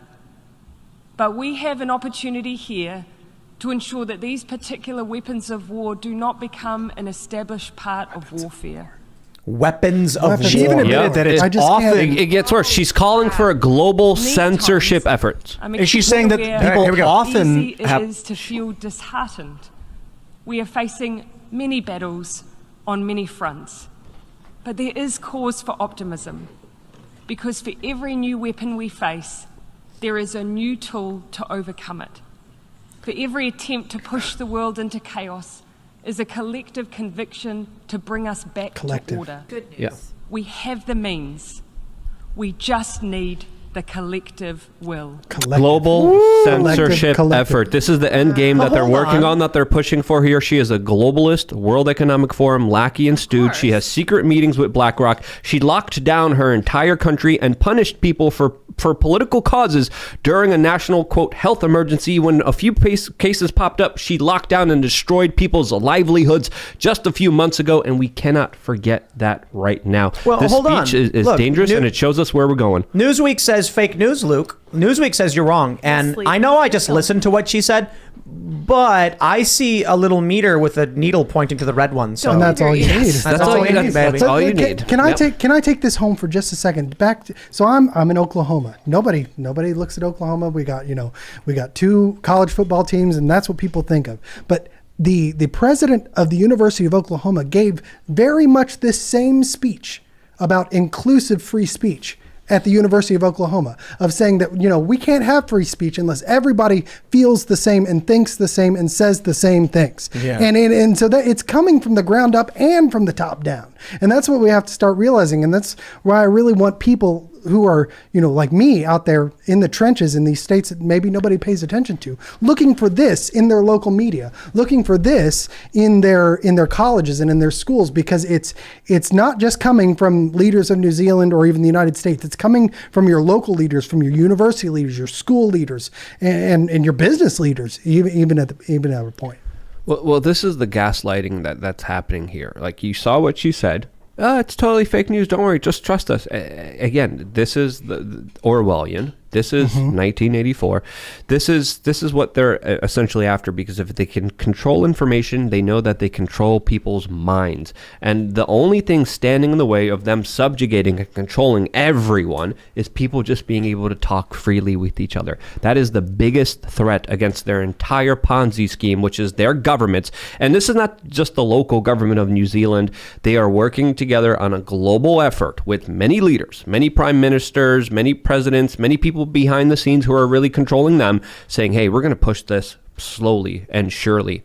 And the end goal of what she's calling for here is a global censorship board that's internationally everywhere, applied to everyone on the face of this earth. I want you to imagine a scenario. You're sitting down with someone, and on Twitter pops up this video where Joe Biden says, so I told him, it's what time is it? 6 o'clock. If nobody's like, what time is it? If the prosecutor's not fired by 6 o'clock, you're not getting the money. And well, SOB guy gets fired. And then you sitting there, you say, whoa, did Joe Biden just quid pro quo? Huh. And the man next to you wearing the suit says, Russia put that video out. Oh. And then I want you to imagine what level of cognitive ability you would have to go, oh, that proves it. This is just phase one. They're weeding out the people that'll just believe the gaslighting. Next, it's going to be deep fakes where even the intelligent people don't know what's real. Well, already, if we say that this happened, the fact checkers are going to demote, downrank our posts, delete our posts, delete our entire accounts, and our ability to even have a voice on the internet, and might even go as far as to destroy our ability to earn money, which is centrally linked to, of course, online centralized platforms like PayPal that legitimately do punish people because of their political opinions. I want you to just imagine, or actually, there's a meme. It's really funny. It's 2 people sitting down in a post-apocalyptic world, and he hands a meme to the other guy, and it's like, the meme exists. Well, it's already there. But I'm saying there's a meme of it. It's like he's got a physical meme he's got to hand to somebody else. But I want to hit on something you brought up, because it takes an actual process to get the mind to do what you explained. To have that guy in the suit, the expert, tell you that to not believe what you see with your eyes, that's social emotional learning. Yeah. That's exactly what that is, because you train kids and you train people over a course of time through multitudes of different ways, even through the media that you consume, right? And they train you to respond emotionally, because you then feel, wait a minute, am I offending this person? Then I better agree with him. And then agreeing with him means it's altered my reality. That's social emotional learning. And that's what's happening in your schools right now. That's whether you're talking about anti-racism or you're talking about diversity, equity, and inclusion, they all mean pretty much the exact opposite of what they're saying, but they play upon the emotions to make you feel a different way about it. The end result is that liberals are killing their own kids and sterilizing them. So it's like, what the future, if they get control of the information systems, I'm still not convinced that they will perpetuate their ideology enough. Yeah. I don't know. I'm terrified that could happen. Like people being born into a system where they're just being told what'll happen is the things we know now can be erased from the conscious memory. They can be rewritten. All the things can be burned. The stuff can be like we probably were born into a system of brainwashing without realizing it. Sure. Oh, Columbus sailed the ocean blue. We're the good guys, and then you find out the eradication of the genocide of the population, all the horrors. Or is that even real? Yeah, exactly. Is it? Who knows what? Who happened? knows what is real? You may be. So, no, this is an important point. Just to hit on that. When you're like, we hear that Columbus did, he came here and discovered America or whatever. That's like, oh, okay, that's really cool. Then you learn later, like, actually, he genocided the Native Americans. The question is, which version of history is the true version? If one of them is wrong, how do you know which one's the real one? If either of them are real. Right. For all we know, Christopher Columbus came over on a jet ski and just chilled. Or even and I'll be happened. honest, had a coconut. I grew up in the United States just fine. And if I was in some sort of fog, intentional, be made to believe lies and stuff, I was okay about it, and I was totally happy. So I'm afraid that people could grow up in this modern technocratic society and experience the same kind of thing, and just go along with free speech, not knowing what that means, or they'll still use the term free speech, but it will mean what they want it to be redefined as. The freedoms you sacrifice now, your children will never know or practice it. That's right. It's a famous quote. I butchered it. It doesn't matter. But what Jacinda over here, this lunatic, crazy, insane bureaucrat from New Zealand is calling for is already happening in other parts of the world. In the United Kingdom, if you offend someone with your post and someone sees it, you go to jail. Recently, a UK police officer arrested someone because he called them a wienerhead, but in a more unfriendly show. That's rough. Oh, In a more the censorship boards are already. I have to navigate it carefully here. But Hot dog face. Exactly. Did he call him a dickhead? Oscar Mayer. Yeah. He called him. Like when we It feels so good to say dick. He called him a dickhead. When we And try then to the officer- when we try to avoid swearing on the show, it's for like the sake of someone who might have kids in the room. I was just thinking that we But talk if about we the need darkest to- World War III stuff, and there's kids that how much worse can it get than talking about the potential end of humanity? Well, I mean, Saying the word dick. Yeah. but if we need to say express Yes. But the algorithm also picks up harsh language as well. Phil DeFranco's got millions of subscribers. He says the F word nonstop. I know, man. He didn't care. but he has buddies, and he repeats And he gets demonetized talking too. points. I support you, Phil. So again, I also want to be respectful to the children out there and their families out there. But it's also a name. But just to bring it back here, what Jacinda is calling for is already happening. She's just calling for it to be implemented everywhere under the control of one centralized body that will get to arrest people for offending people, hurting their emotions, and saying things that the government arbitrarily says, well, this is not accepted now. You go to jail. But she says that the people will use this tactic of putting knowledge out that's fake, basically lying, and that often they do it for the reasons of destroying and evil. But she's very clear that it's often. It's not all the time. That's why you're innocent until proven guilty. If you put out, you can lie. You're allowed to lie and insult people. At least in this country, you are. I want to pull up this story from the Daily Mail. Bruce Willis sells rights to permit deep fake digital twin of himself to be created for use on screen, allowing him to come out of retirement after aphasia diagnosis. What? No, he's not coming out of retirement. This is just the beginning of what should we call this? We need an era. The deep fake era. Scanner Darkly area. Scanner Darkly era. Look, we were just talking about how you're not going to know what's real. Yeah. They'll deep fake a video of, Trump or something, and then people are just going to believe it. I was on Rogan's show. I think it was last year, and he asked me, he's like, "Are you worried about the deep fake stuff?" And I was like, "Nah, I don't. I'm not worried about that because, people, they're going to know where Trump is. They're going to know where, whoever the president is. They're going to know where they're at when they're speaking. Now that I'm looking at it, and I think I deeply underestimated the abilities of deepfake technology. Yeah. And this is just the beginning. A video will go viral, and it will be of President, 1, 2, 3, whoever, and they'll say something that won't sound too crazy, but will be worrying. Mm-hmm. They'll say something like, this is what you need to watch out for. You'll get a video of a president saying, "We need to focus on our tax reduction plan." And all they'll do is change reduction to incremental. Something very simple to shift support away from the person. They'll say something like, "It is true we're offering a 1% income tax reduction." And then they take that video and deepfake increase. And then they send that out. It goes viral. This is, when I hear them say stuff like, we have to be concerned about mis and disinformation. Hey, they're not wrong. that Jacinda Ardern being like, people will use misinformation. I'm like, they will. The problem is it's primarily been coming from government and major corporations. So my fear is not the random dude in his living room who somehow gets access to a deep fake generator, or like a good one, because people can actually get these consumer grade ones.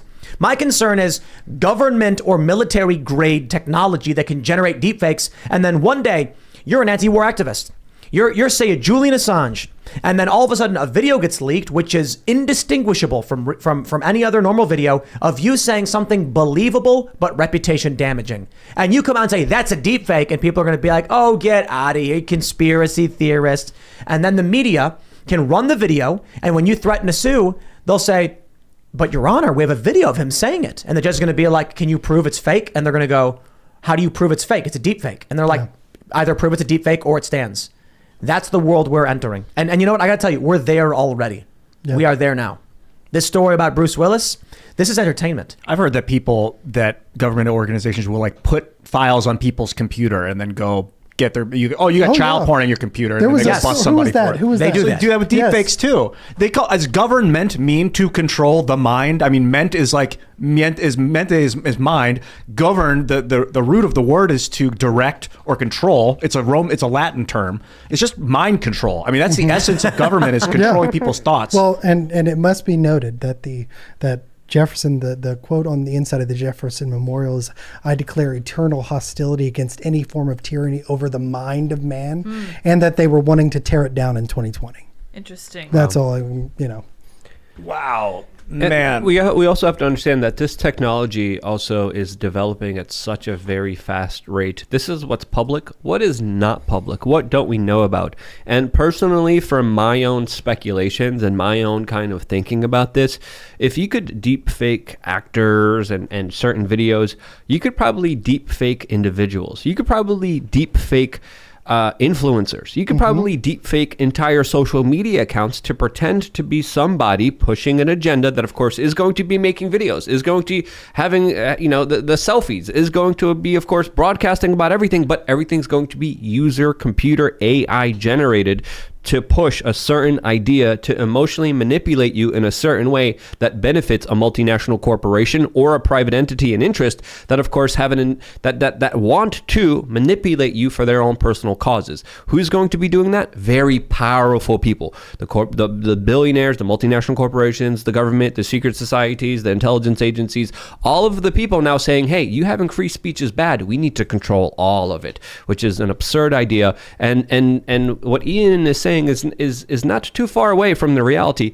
It is trauma-based mind control that a lot of people are going through, are unaware of it, and this is one of the main ways that they use to control people is with emotions. And now AI-generated content creators, I think that's something that we should be looking out for. Ian is 100% correct. Ment, that's the suffix, comes from the Latin mente, meaning Mentis, mind. Yeah, mental. And then govern is to steer, drive, or control. Oh, good to know. There you go. So blatant. And it doesn't have to be Steer the the people mind. we're paying taxes to. Doesn't mean that's the current government of the day. Who's the current government of the day? Google, Alphabet. Yes. They're controlling what we see, hear, and think. I mean, not directly, but indirectly. No, I think directly. I mean, You they're can still throwing opt it right in. at you. You At can this opt point. in, but not really. I mean, go down the street. I was at a water park just not too long ago in the middle of Oklahoma, and I went up and I was like, "Hey, I need some quarters." They were like, "We're cashless. We don't accept cash." You know what I mean? And in order to do that, then, I've got a phone. I don't have my card. Maybe it's in the locker or whatever. You have to opt into the technology to be a part of society now.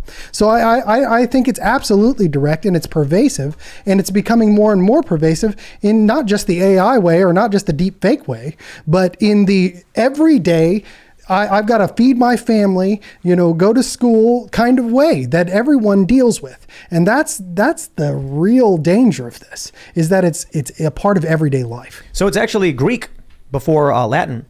Kuberman and gubermare, the Greek word kuberm, this is what Google says for etymology, it was to steer. And then in Latin became gubermare, which meant to steer and rule, which led to Old French governor, which was probably just pronounced to govern. And then they added ment of the mind, so to steer and control the mind. Fascinating. Yeah. There you go. You learn what is it? You Learn something new every day. No. The more you know. The military, the more you know. the military certainly is Yeah. used to control your mind because it's the threat of force that gets you to pay your taxes and things like that with government. But it's not. That's not really the.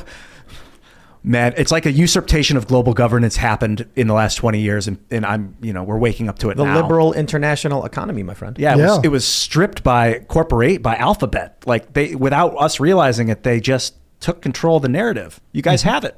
What are you going to do with it, man? It's amorphous, Yeah. There was a point where AOL was the dominant digital force, but it wasn't that powerful because the internet wasn't that powerful. And then AOL still exists, but I mean, who talks about them? Yahoo still exists, but come on. Alphabet is insane. Alphabet's like 11 companies or something. Yeah. It's like BlackRock. It's the corporation. Yeah. It's like just welcome to the sci-fi dystopia where the corporation. And they're like, yeah, that's why they called it Alphabet. They're making fun of like NBC and CBS and ABC. They're like, yeah, all the letters. CIA, ICE, FBI. They're like, FBI. we're all of them, man. We are the alphabet. Yeah. That's wild. That's creepy. That's one form of government is alphabet. But you have to wonder if that's true and they're as powerful as as many fear. Why would they allow this show? Is it they because love there's us. nothing we can do to stop it? Well, no, maybe, but I think it's also that inadvertently we hit points. All of us do, because we actually think we hit points that they like at certain points, and they think, okay, well, at this point, we're going to allow it up to this point because they're still giving us what we want, even though we don't like most of what they're saying, and because we're free-thinking people, right? But at the certain point, you get to an Alex Jones, or you get to another person like that, or even James Lindsay being taken off Twitter. The moment you hit it, too much, they take you down. I'm telling you, you gotta get chickens. You'd really understand this, right? So we have, I think, 30 chickens outside, and they're all doing their chicken thing, and it's fine. But we had a couple roosters in there, and then when they start acting up, they get removed and sent to Cocktown, the penal colony, where all the rooster boys go. Penal colony. Penal colony, yeah, because they're always fighting. Fascinating. They're always fighting. And so the point is, I don't care what the chickens do at all. They can fight, eat, bang, whatever. But when they step too far with it, they get removed.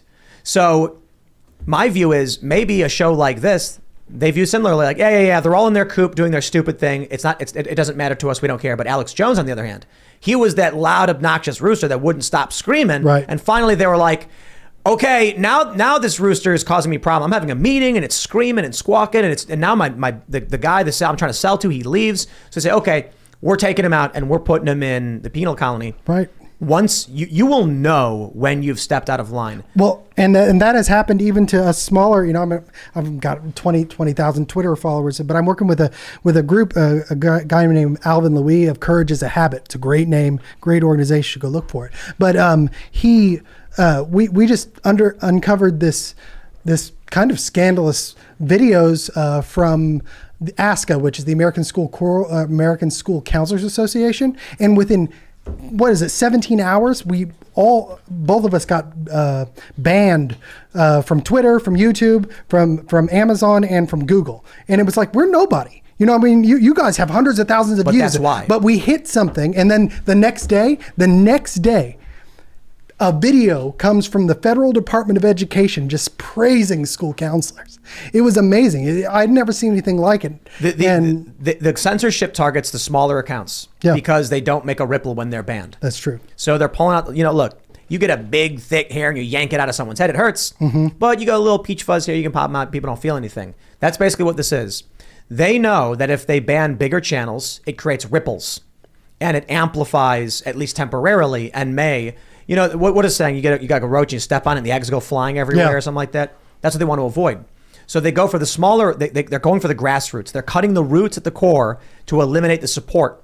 If you're banned from YouTube or Twitter as a small follower, then it's a lot harder for you to follow along, interact with, and support the person who is speaking. That's Twitter's strategy. Well, and it's happening on YouTube too. I mean, I am more shadow banned on Twitter than I've ever been, and it's because of the fight that we're having in Oklahoma about these hospitals and the trans issue, and it just got a little too close to home, and it's amazing to me to see it because I just thought, oh, I'm small. I've got a decent following for the area, but I'm small. But you're right. They come after you because if they get us, and you have no grassroots, you all can talk all you want in these bigger platforms, but it's the grassroots that really makes the bottom up change. And so I don't know what we do about that, but we have to start doing something. Well, we need to police ourselves from the bottom up. I think the corporation Alphabet's it's balancing the heaviest hammer ever noticed by humanity, essentially, like intellectual hammer. And they have 12, some of these, I'm going to read off some of their companies. Calico is human health company, Overcome Aging. Capital G's private equity. DeepMind does artificial intelligence. Google does internet services. Google Fiber is its own company. GV is a venture capital company. Intrinsic does robotics software. Isomorphic Labs does drug discovery. Verily is a human health company. Waymo is autonomous driving. Wing does drone-based delivery. And X Development is research and dev for Moonshot. They're taking us to space. These technologies in the hands of a private company are very, very dangerous. If the proprietary code what's gets the alternative? Open sourcing the code so that we at least know how to counteract drones when they mount machine guns on them and start hacking them and flying them over, cities and suburbs but like in a detrimental way that's negative or illegal or amoral and unethical.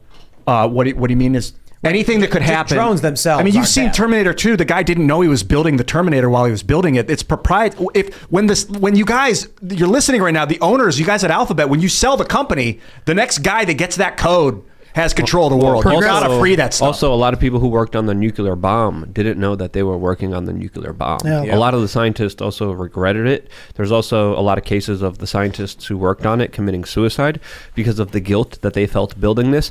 But to go along with the point that started this conversation, if resistance was futile, they wouldn't need to censor us, and they are censoring us. And there are a lot of underhanded things that we still don't even know about that happen on YouTube, on Twitter, on Google, on Facebook, on MailChimp, almost everywhere online. There are small, underhanded things happening that are not as blatant, that are not as big as censorship. And I think what we're seeing here is kind of like the boiling of the frog analogy. Slowly and surely they're pushing for this, but they know that they can't move too quickly because their whole agenda and their whole game will be uncovered because it's essentially the truth that will expose it all. And that's what they're afraid of. Sous vide? Is that what it's called? Yeah, the eggs. Sous vide? No, it's the vacuum slow cook in warm water. Yeah. Oh, I've yes. only seen the eggs version. Oh, okay. At Starbucks. Yeah. You guys know what that is. Eggs, yeah. You vacuum seal sous vide. You vacuum seal the meat and then you put it in the warm water for like 20 hours, and then it makes it like really tender or whatever. That's what's happening. That's what happened to the human race. We're not even boiling. Let me tell you guys a story. Really gentle. I was once playing World of Warcraft on my laptop, and I had it on my lap. This was 18. Oh man, this got to be. Gosh. How old was I? I was 20. I think I know maybe. where this is going. Where is it going? Oh, it's about singeing leg hairs. The hairs ever grow back? Frying your eggs. It's worse. Tell me more. So I'm sitting Indian style, so it's being held up by my thighs on my left and my right. And I'm sitting in bed, and I was playing. My laptop got really hot.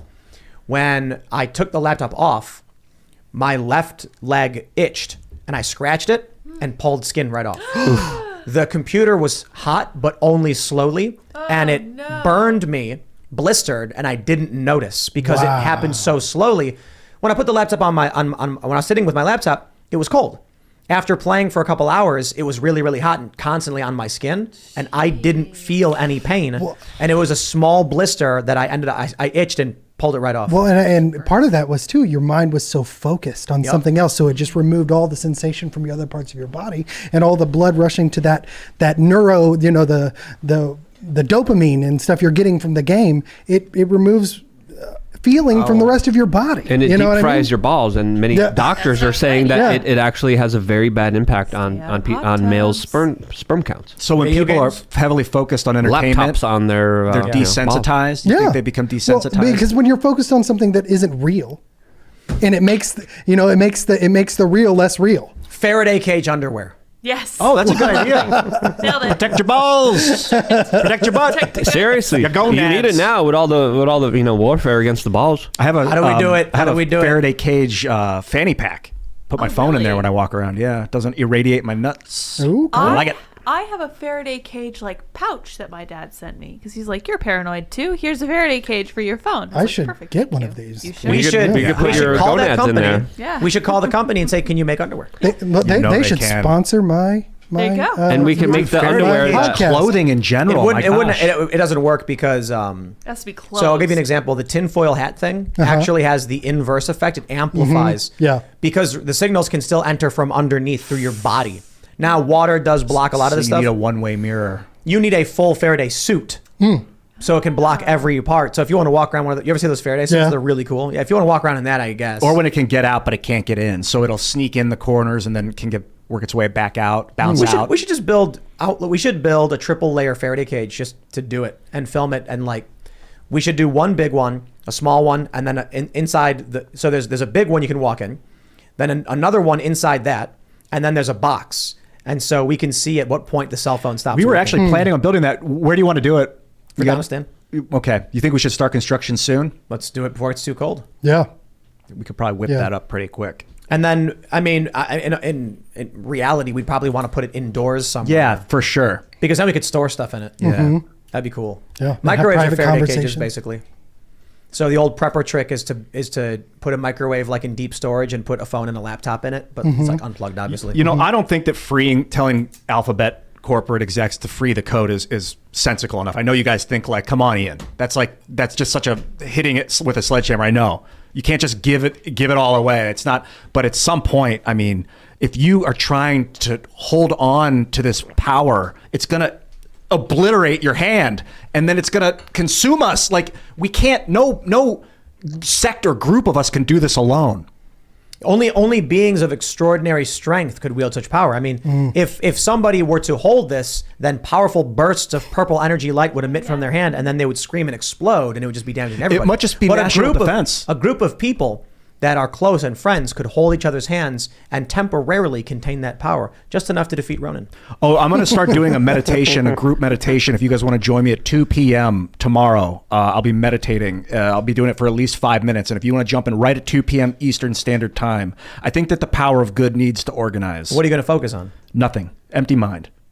And let it happen. And you can meditate as long as you want. There are some very interesting studies about big meditation groups focusing on one thing and helping actually bring those things forward. Well, that's the scientific case for prayer. Yes. You know what I mean? Prayer, meditation has a lot of power. I mean, when you focus, and you can have whatever. Focus on your intention. Yeah, focus on your intention, or just focus towards a result. But if you do it from the standpoint of God or wherever you do it, it obviously has an This effect. might backfire giving Ian the idea. Look at his eyes. No, hold on. I got it. We want to make sure that everybody who's listening who does do the group meditation with Ian, that they have the intention of something good and noble. Yes. So I think tomorrow at 2 p.m., when everyone begins to meditate, they should all focus on aliens coming to Earth. No. Stop it. No, but hold on. You need They're to going to make look sure- at us. They're like, Kamala Harris, Joe Biden are your leaders of the free world? We're taking over. Yeah, get it out of here. Make sure you denote time zone. Yeah, okay? 2 p.m. This world is a prank. Time. It's a joke on all of life in the universe. We got to get rid of it. I encourage focus on whatever you want. I trust you. I think it's going to work itself out as long as we're all working on this together. No, don't listen to him. Everyone focus on Ian getting ripped. Yeah, there you go. Don't make me get ripped. And finally working out. I'm getting ripped. I'm going to start working out and right after the meditation. I'll be like, so inspired. Something just overtakes Ian's body. Yeah. And he gets up and he's like, what's happening? I'm walking to the gym. No, I'm picking up the weights. We tried this in 2007 on Stickem.com, but the software wasn't good enough to get more than like 15 of us in a chat room, and the software crashed when we had like 40 or 80 people in there trying to meditate. I don't think we need to be in the same room in the vicinity, with this high frequency, long range communication of video chat, but we will do that later. Tomorrow is going to be you and yourself and whoever else wants to join you. And peace. I really do think everyone should focus on Ian getting ripped. Yeah, let's do it. Okay. Not like, because, Ian will just be Setting overcome the reminder. tomorrow, because, when is Soldier Fit coming tomorrow? Can we? I gotta get back to him. I gotta talk to Danny. Danny, you're awesome, Soldier Fit. And Ian, you had many offers to work out with me. Well, 3 p.m. I'll be on Pop Culture Crisis on YouTube. That doesn't help. You'll be able to watch. Why don't you do Thursdays? Do Thursdays, and Friday will be our workout day. Oh, I'd love. We should pick a workout day. We'll both be there. Because last time you ditched. on me. Oh no! Don't you put it on me? Don't you put it on me? Got some I'm life like, the extension. trainer's here. Let's go. And then you're like, no, my hair's gonna be wet. I don't want my hair to be wet. I'm like, Ian, let's go. I love the idea of working out with you, I'm man. knocking at your door. You're sleeping the whole time. Come on. That's why we need everyone listening at 2 p.m. to all meditate, Give it 5 minutes and just imagine Ian lifting weights. You have to meditate on Tim taking off the beanie. At 2 p.m. Everyone imagines it. You know what he looks like. And a black hole. You- and appears. he I'm over here. levitates. I'm over here. Being his best self. Trying to get Ian to get ripped. Good, man. Life is going up. Let's go to super chats. What If you about have- peace? Can we have peace? De-escalation? No. I want. No. Comes after I get ripped. We need frivolity, people. We need frivolity. All right, let's go to super chats. If you haven't already, would you kindly smash that like button? Become a member at timcast.com. We're going to have a members-only uncensored show coming up at 11 p.m. And share the show, be the notification. A lot of people are mentioning that they're not getting notifications. Some people are saying they're starting to get them again. But we're about a month out from the midterm, so surprise, surprise, weird things are starting to happen. Mm-hmm. You can prevent all of that, or you can counter it by simply sharing the video and notifying others. I've started tweeting out the video. I didn't used to do that, but clearly I have to be the notification as well. All right, I am says, look up man-computer symbiosis. It's a paper from MIT in 1960, and it's where all the big tech ideology began. 1 year member here today, too. Hey, thanks, man. Appreciate the support. Kalishnikov says, draft all the pro-war Democrats to go fight. Hey, I'm in favor of a constitutional amendment that says, if you vote in favor of war, you go fight it. Because then we'd have no war. Let the politicians fight it. Politicians want a war? Go ahead. Go fight it. I'm no senator's son.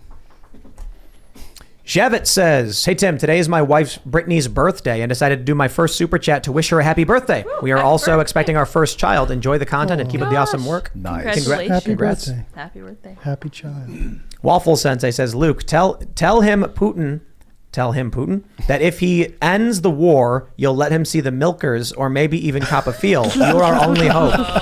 I appreciate your optimism. I'm Polish, though, so there's a bit of an odd, interaction there that would probably happen, even though we look like each other. True. Christian Yamagochian says, I find it interesting that the one time the stream isn't about the culture war is the one time I get a notification about the stream. Interesting. It could be the extra, It could actually Mass. be that in the algorithm, the people who work for the higher ups at Google prioritize talk of war and conflict with Russia. That Yeah. makes sense. Under the idea that, like, if we just promote people talking about war with Russia, it will work towards us no matter what the angle is. Or they're just seeing how brave and bold I am, and they're like, "That's good. We like Yeah. it." Yeah. Being It your was true your self. backside. Being his true self. Yeah. Yeah. Thank you.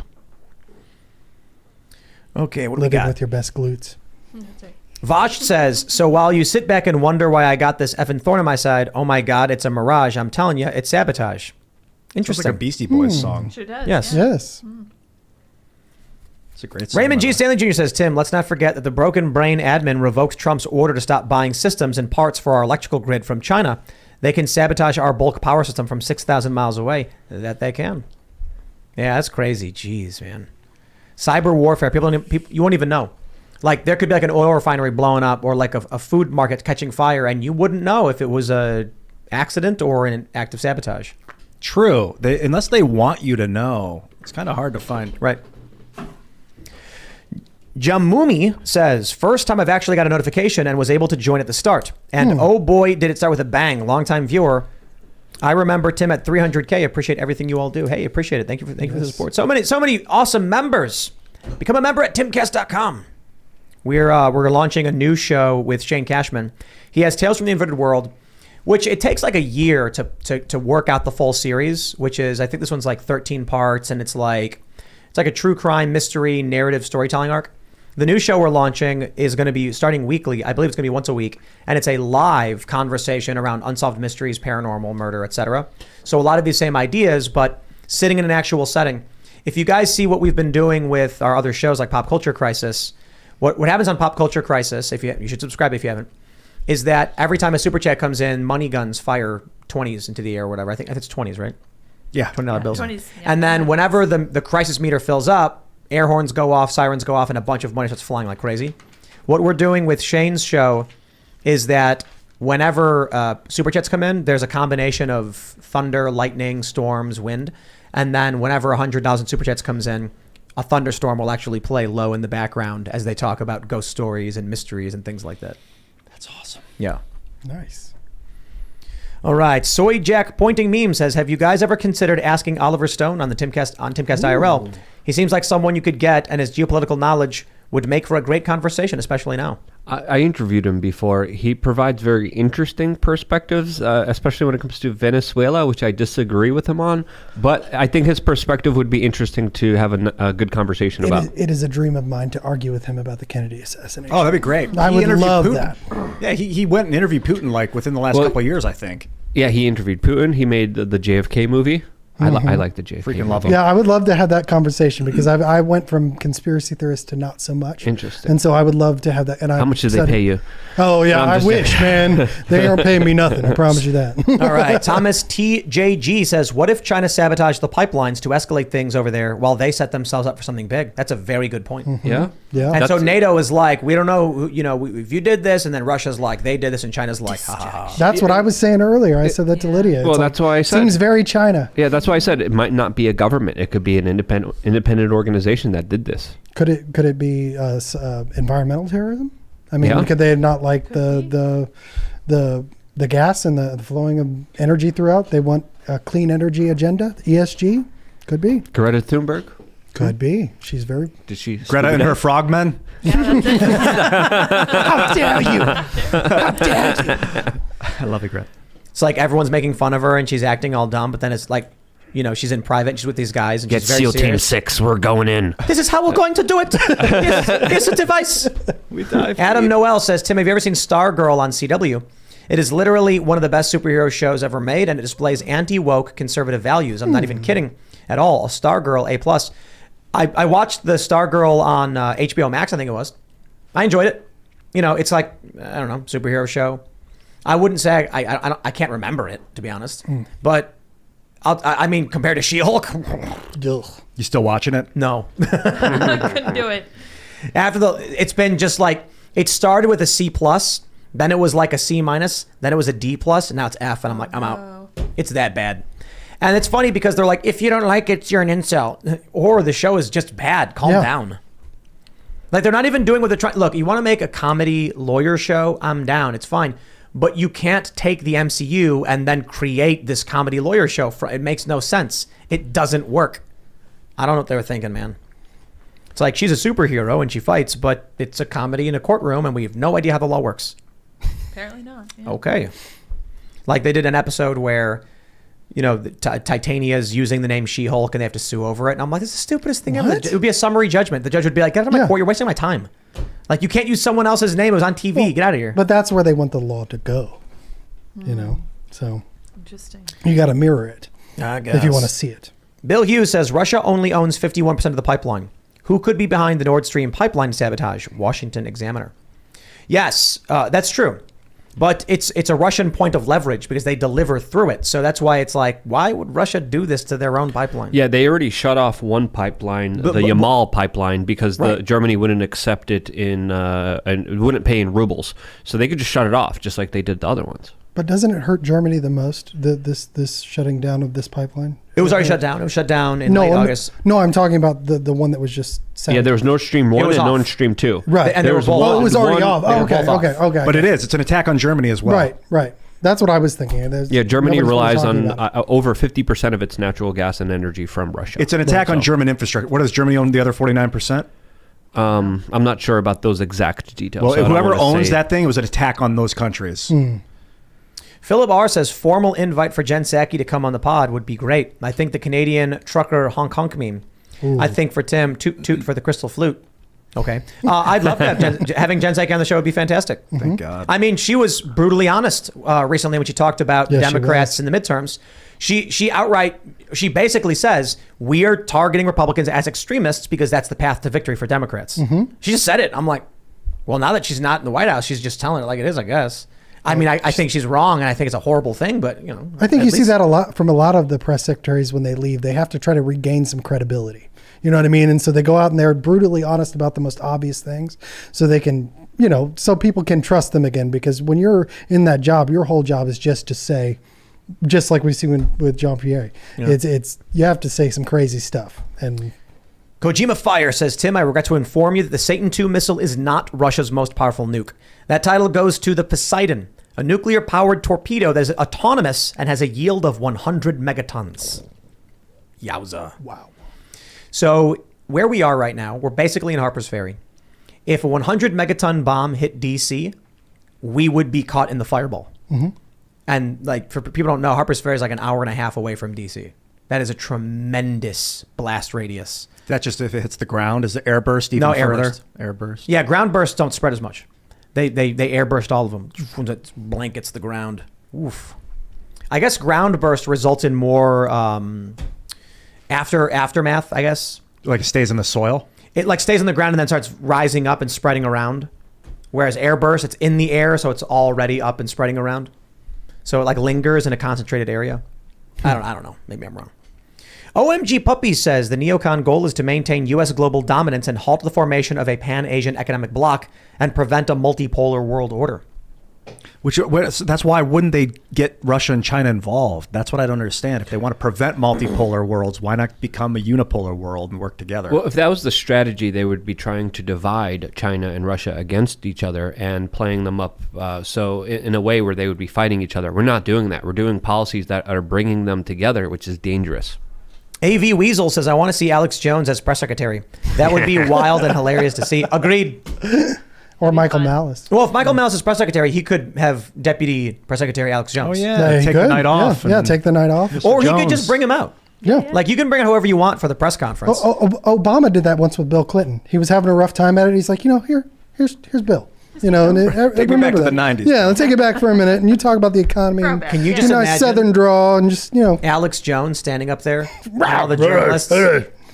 And they'll be like, Mr. Deputy Press Secretary, Dave Smith, the president, is withdrawing our troops from Afghanistan. Don't you think this is dangerous? I think you're a globalist. I think you're a globalist, and you want war. They'll be like, I'm a reporter for... That'd be awesome. It would just be screaming back and forth. I would love it. Yeah. They wouldn't even get any questions in. You would just be ranting at the podium and yelling, I'll tell you about CNN. You once reported on... And then they'd be like, Yeah. Nobody ends up showing up, so it's just a live stream of Alex ranting at the podium. And all of a sudden, he's re-platformed. Honestly, they could just have like Twitter questions, and then, Karine Jean-Pierre could just take like 15 Twitter questions and just say it. They don't need people in the audience asking questions and getting ignored. That's what our presidential debates have become. I mean, Guys, what do they take 15 Twitter questions? If you thought the reaction to Donald Trump winning the presidency was bad, imagine what'll happen if Dave Smith wins the presidency. It's you're going to get the Republican and Democrat leadership being like, he's secretly a communist, Nazi, fascist alien. Rogan was like, imagine what they would say about baby kicker. Russian. Baby kicker. Yeah. There'll be deep fakes of like Dave like with a bag of babies like throwing them off a bridge. It's just ridiculous, crazy nonsense. Because even with Trump, they didn't like him because of his America First policy, but Trump was not some guy who was going to be like anti-interventionist. Right. I don't want to say he definitely did some good things in terms of the Abraham Accords, the peace agreements, and those were things that they really did not like. But Dave Smith's attitude towards all of this is that Trump was still bad. So imagine him getting in office with everything he would want to do in terms of rescinding all of this interventionist policy. Oh, their heads would explode. Yeah. It'd be so He was saying Trump gave a bunch of weapons to Ukraine that even Obama wouldn't give to the Ukraine because he was afraid of inciting Russia. Trump was just like, whatever. No, but that's not it. It was Russia is going to move in if they can, and if we make moves before it, we can prevent it from happening. Yeah. Mm-hmm. If Joe Biden declared a no-fly zone over Ukraine before the invasion, Russia would not have been able to invade without declaring war on us. And they called Trump crazy for doing things like that. But I want to just say one thing. Eisenhower did the same thing. He used to say, I will use nuclear weapons at any given point that I want. And this is Dwight Eisenhower. And because of that, and from 1952 to 1960, absolute peace, because they thought he was just crazy enough to do it. And that's why we had 4 years of peace with Trump. You know what we need? We need a video of Trump sitting in his desk with a burrito. And it's like, imagine this, the camera angle is on the desk, slightly pointed up, and he's just eating with one hand. And then he has one finger over the button that says nuke Russia. And he just looks at the camera very slowly while he bites the burrito. And then he just it's like a 15-minute Didn't he video. do something like that where he said... And then he drops the burrito like, no. But wasn't there something like that I just saw that was real where they said he threatened a Taliban leader by showing him a picture of their house or something like that? Yep. I was like, that is based. That is based. He probably just, slid it right on over. He's like... you know, But I you wanna, take what you want from that, okay, guys? You take what you want. I just want to stress that, like, the point of that video is that Putin's going to be like, okay, I get it. Yeah. No war. Like, you know, That's true. But I think under Trump, the reason why Putin didn't invade was twofold. One, Trump was not interested in expanding NATO authority into Eastern Europe, and Putin kind of was worried that Trump was nuts. Right. Might press the button. Well, and that unpredictability in a leader is not a bad thing geopolitically. It can keep things peaceful. Well, we've seen that at least in 2 times in the last 70 years, the 50s and during Trump's administration. But it's important to know we still don't know exactly what happened behind the scenes with the Trump administration. But we have that story. Yeah, we have Yes. that with Eisenhower. But we still don't know what's going on here. And Trump even made comments a couple days ago saying that the threat of World War III is keeping him up at night. Yeah, but he's not there to stop it. You know what I'm saying? That's part of it. How did he stop it? We don't know. Yeah. But there's a lot of bravado. There's a lot of PR. We don't know what happened here. But you know. We need someone to draw like a manga style comic of like a manga of Trump, and then like Russia fires the nuke, and then Trump catches it with a single hand, and he's like holding it back as it's like, and then he goes Super Saiyan, and then throws it back at Putin. Putin's like, no. All right, here we go. Bent Knee Records says, why are you silent on the Iran protests? The women of Iran are risking their lives to call for freedom against a religious fanatic dictatorship. They deserve your attention. Amen. It's true. I suppose it's because there's a lot of things happening. We prioritize what we think, typically is the big news. But I will also say, absolutely, I agree and respect to them. It's not the first time something like this has happened. Yeah. So I guess what happened, from what I've heard, is that a 22-year-old girl wouldn't wear her hijab, and so the morality police, is that what they're actually officially called? The Iranian morality police? I don't know what they're called. They grabbed her, put her in a van, beat her to death. Yeah. Tortured her to death. That's this is the story. Again, there's another story What's from the other story? side. It's hard to believe, but it's also important to note here there are some protests that are promoted and some that are completely ignored. But when you see the corporate media and the U.S. government response to this, there always is an agenda behind it. The U.S. government probably wants second. a revolution in Iran. Yes. I think it's very interesting that usually Iran will stop this very quickly. Mm-hmm. That's something that anytime there's been an uprising like this, other than when the Ayatollah took over itself, since then with it's the help been like of the CIA. Right. Yeah. Since then, any uprising that has just barely started gets immediately pushed down, and now I'm seeing pictures of shirtless women standing in front of religious things. And people should have freedom, and people should fight for the freedom. They absolutely always should, absolutely. Yeah. But I think what you're saying is that let's just watch it for a minute and make sure that this is all in the up and up, and support those who need supporting. But well, I would support any protest against any government. That's true. But yes. At the same time, we got to understand that there's bigger things at hand here being played that are manipulating the situation. All right. Chandler Lee says, Mr. Ousley, you were my choir teacher in 7th and 8th grade at BMS. I'm glad to see you're doing well, good sir. Huh. What's that? Chandler Lee. All right. How you doing, brother? What's good BMS? That's Blackwell Middle School. Oh, yeah. Cool. So this is Blackwell, Oklahoma. So very small, awesome town, home of the Maroons. Do you like teaching choir? Yeah. Mm-hmm. That's awesome. Yeah. I miss choir. I miss teaching choir. But I'm out here maybe the fight. Maybe I can go back to it one day. So. Only Ever Wandered says, looks like Secret Invasion isn't just a new Marvel series coming soon, with China exposed running secret police in U.S. and Canada. Yeah, we didn't get into that story, but it's crazy. Maybe we could talk about it tomorrow. Yeah. China's got 50 in Europe, 3 in Toronto, and 1 in New York. They're secret Chinese police to police former and current citizens abroad. Yeah. That's what the official statement is. That's the mission statement. But only Chinese people are going to be affected. Like, the fact that a foreign government has law enforcement operating secretly on our soil is it's like we're being colonized and invaded. But the United States also does that as well. The NYPD has many branches outside of the United States, working internationally everywhere as well. That's creepy, man. So they're just copying what we're doing. Mm-hmm. Noah Rasbin says, I will not stand for the disgusting and uneducated Godzilla slander from last night. Andrew needs to educate himself on real film before speaking. Ooh, spicy. And it's a Gojira, not Godzilla. Gojira. Yeah, it was because the Japanese film, they were saying Gojira. Andrew's not a fan. And then Americans thought that they were saying with an accent Godzilla. They're saying Gojira. No, he just said something like there were a ton of, how many Godzilla movies have there been so far? I am not a fan. I don't like giant fighting robots and monsters or any of that stuff. Pacific Rim. Voltron was cool. It was because of 5 and 1. What I do really want to see, and I think I think it can unify the left and the right in the culture war. I think it can bring world peace. Would be if Dom in Fast and the Furious 10 gets superpowers, and they introduce superpowers into the Fast and the Furious cinematic universe, and then maybe even the multiverse. Maybe travel to other planets. I'm open. Maybe. But just seeing Vin Diesel fly around with laser eyes like Superman, that would unify the world. Okay. Yeah, we need more fourth dimensional activity. Yeah. Let it in and out. Let's go. Whoa. Pulsing. Whoa. Let's grab some super chats. The Music Anon says, Tim, thank you for defending the flute yesterday.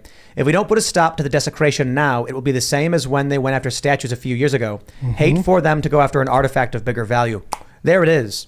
It's very much like the desecration of the statues. The word I was looking for is degradation. Yeah. I said desecration, but the moral foundation is sanctity, degradation. So sanctity is basically like you value... You have a value to the icons and the symbols of your country, of your ideas, of your history, of your people.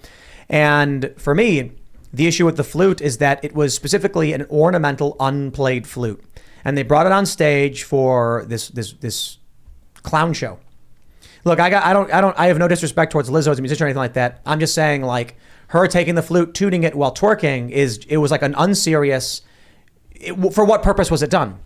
She didn't play a song with it for the crowd. She just was handed it and then degraded it. It is no longer an ornamental unplayed flute. It is now a spectacle for a Lizzo concert. And what they're saying on Twitter, they're saying, the leftists, this is what you do after you conquer after conquering your enemy, you humiliate them. Yeah. That's their idea. That's how they feel about this. And progressivism progresses. Well, it's different than someone taking and peeing on it, but I mean, it was a flautist. Well, but that's the point. It's incremental. If it's always progresses little by slowly, but it only takes a chip, and then there's a crack in the dam, and then it breaks. It's like bankruptcy. Yeah. Little by slowly, and then all at once. Here You Hate says, invite the last podcast on the left guys on. I've heard of that, but I'm not familiar with what it is. What is it? Yeah, is it a leftist podcast or is it just a name? I imagine they are. I'm not sure. The first podcast on the right? Yeah, that would be us. No, I don't know. No. Yeah, I don't know what they do. Yeah. Wyatt Caldenberg says, Tim, can you get Mike Benz from Foundation for Freedom Online on the show? I saw him on TV and he is really sharp on internet censorship issues. Who's that? Mike Benz from Foundation for Freedom Online. I'll write that down. Blave Kaiser says, Tim, your deepfake story is the setup to the anime Dead Man Wonderland. Interesting. Matt Kelly says James Earl Jones also retired and signed his Darth Vader voice rights over to AI, to Disney, right? Whoa. Yes, he did. Whoa. Yes, he did. Yikes. They bought him They bought his voice. Here's the coolest thing. It's going to be 1,000, 2,000 years. Earth is going to look exactly as it does. Aliens are going to show up. And they're going to come down and there's going to be people running around doing stuff. And they're going to be like, oh, we found a civilization of people. And then they're going to find out that there's no real people. They're all just AI imitating human thoughts and behaviors on a loop with no goals and no meaning, no path. And it's just like AI replicas of James Earl Jones walking around, 50 of them, 50 Bruce Willises. I'm thinking if corporations start offering people money to the rights to their person for the rest of eternity, and people will be like, well, I'm so desperate that and then they'll take these contracts and then all of a sudden the money will become worthless and they'll be like, what? And they'll be like, sorry, you signed the contract. We didn't, we couldn't control the value of the money. Well, and Elvis impersonations was the first part of this. He sold his image. Oh, right. Yeah, I mean, it's like, have you guys played Stray? No. It's the game where you plays the cat. Yeah. That game's amazing. Yeah. Part of me wishes that like it was a lot longer, but I get it. I think it's like an indie game. But it's basically it's when I first heard about it, it's like you play as a cat doing cat stuff, and I was like, But then you actually figure out what the game's really about. It's about post-apocalyptic world, and there are robot helpers. Spoiler alert for anybody who doesn't want to learn this stuff, but I'm going to mention it. So the game's been out for a little while. There are these robots that are walking around doing stuff. And originally, they were just helper AI bots that would do what humans told them to do. But after a really long time, with humans being gone, they slowly started to evolve and adapt their AI and become more human-like. And so, it's a really cool game. I feel like we should have Graham Hancock on the show someday. I don't know. You know him, Luke? Have you worked with Graham? I haven't, no. He's talking about Atlantis. He talks a lot about Atlantis, has been for a long time. And that He would be great. He would be awesome for a deep dive. They didn't wear their wealth with modesty. They basically became gratuitous, and I think maybe we might be seeing that in modern society. So. Absolutely. Mm-hmm. Steve Graves Radio says YouTube is heavily suppressing content that discusses the climate agenda. It is so discouraging trying to grow my channel as a dissenter of the mainstream establishment narrative. I would be honored to get a sub from Timcast and We Are Change. Shout out to Steve Graves Radio. Ideas should be allowed. If you cannot defeat... Look, if there's some dude on YouTube with like 1,000 subs and he's like, I think the world is flat. And you're like, oh no, our ideas can't defeat this person. Then you've got bad ideas. Yeah. And you've got bad spokespeople. And you need to focus on how you can easily debunk things like flat earth. Yo, it's crazy that people think the earth is flat. It's my I know. It's like indication of social decay for sure. Yeah. Why would you revert to some 2,000-year-old weird fantasy? It's not a 2,000-year-old fantasy. It never happened. Humans never thought the world was flat. Must have been ancient humans where like they didn't know any different because they're walking on what they think is it's flat like land. a psyop within a psyop. But they weren't thinking about it because then. they saw the boats on the horizon go down, and they went, "Oh, it's round." Right. And then it was Eratosthenes, I believe, was the guy, and they measured the tower's shadow angle or whatever, and then did the math. There's a guy I watched who was a flat earther who said it's impossible to have actually measured the shadows from great distance because how would he have communicated? And I'm like, he told the guy, go over there and then measure the shadow at this point in time, and I'll go over here and do it, and we'll see if they're different because they weren't that far away. Right. Dude, you got to pull up a picture of Eratosthenes' profile because he is the definition of big brain. Big brain. This dude has a big brain. Yeah. Wow. Brilliant man.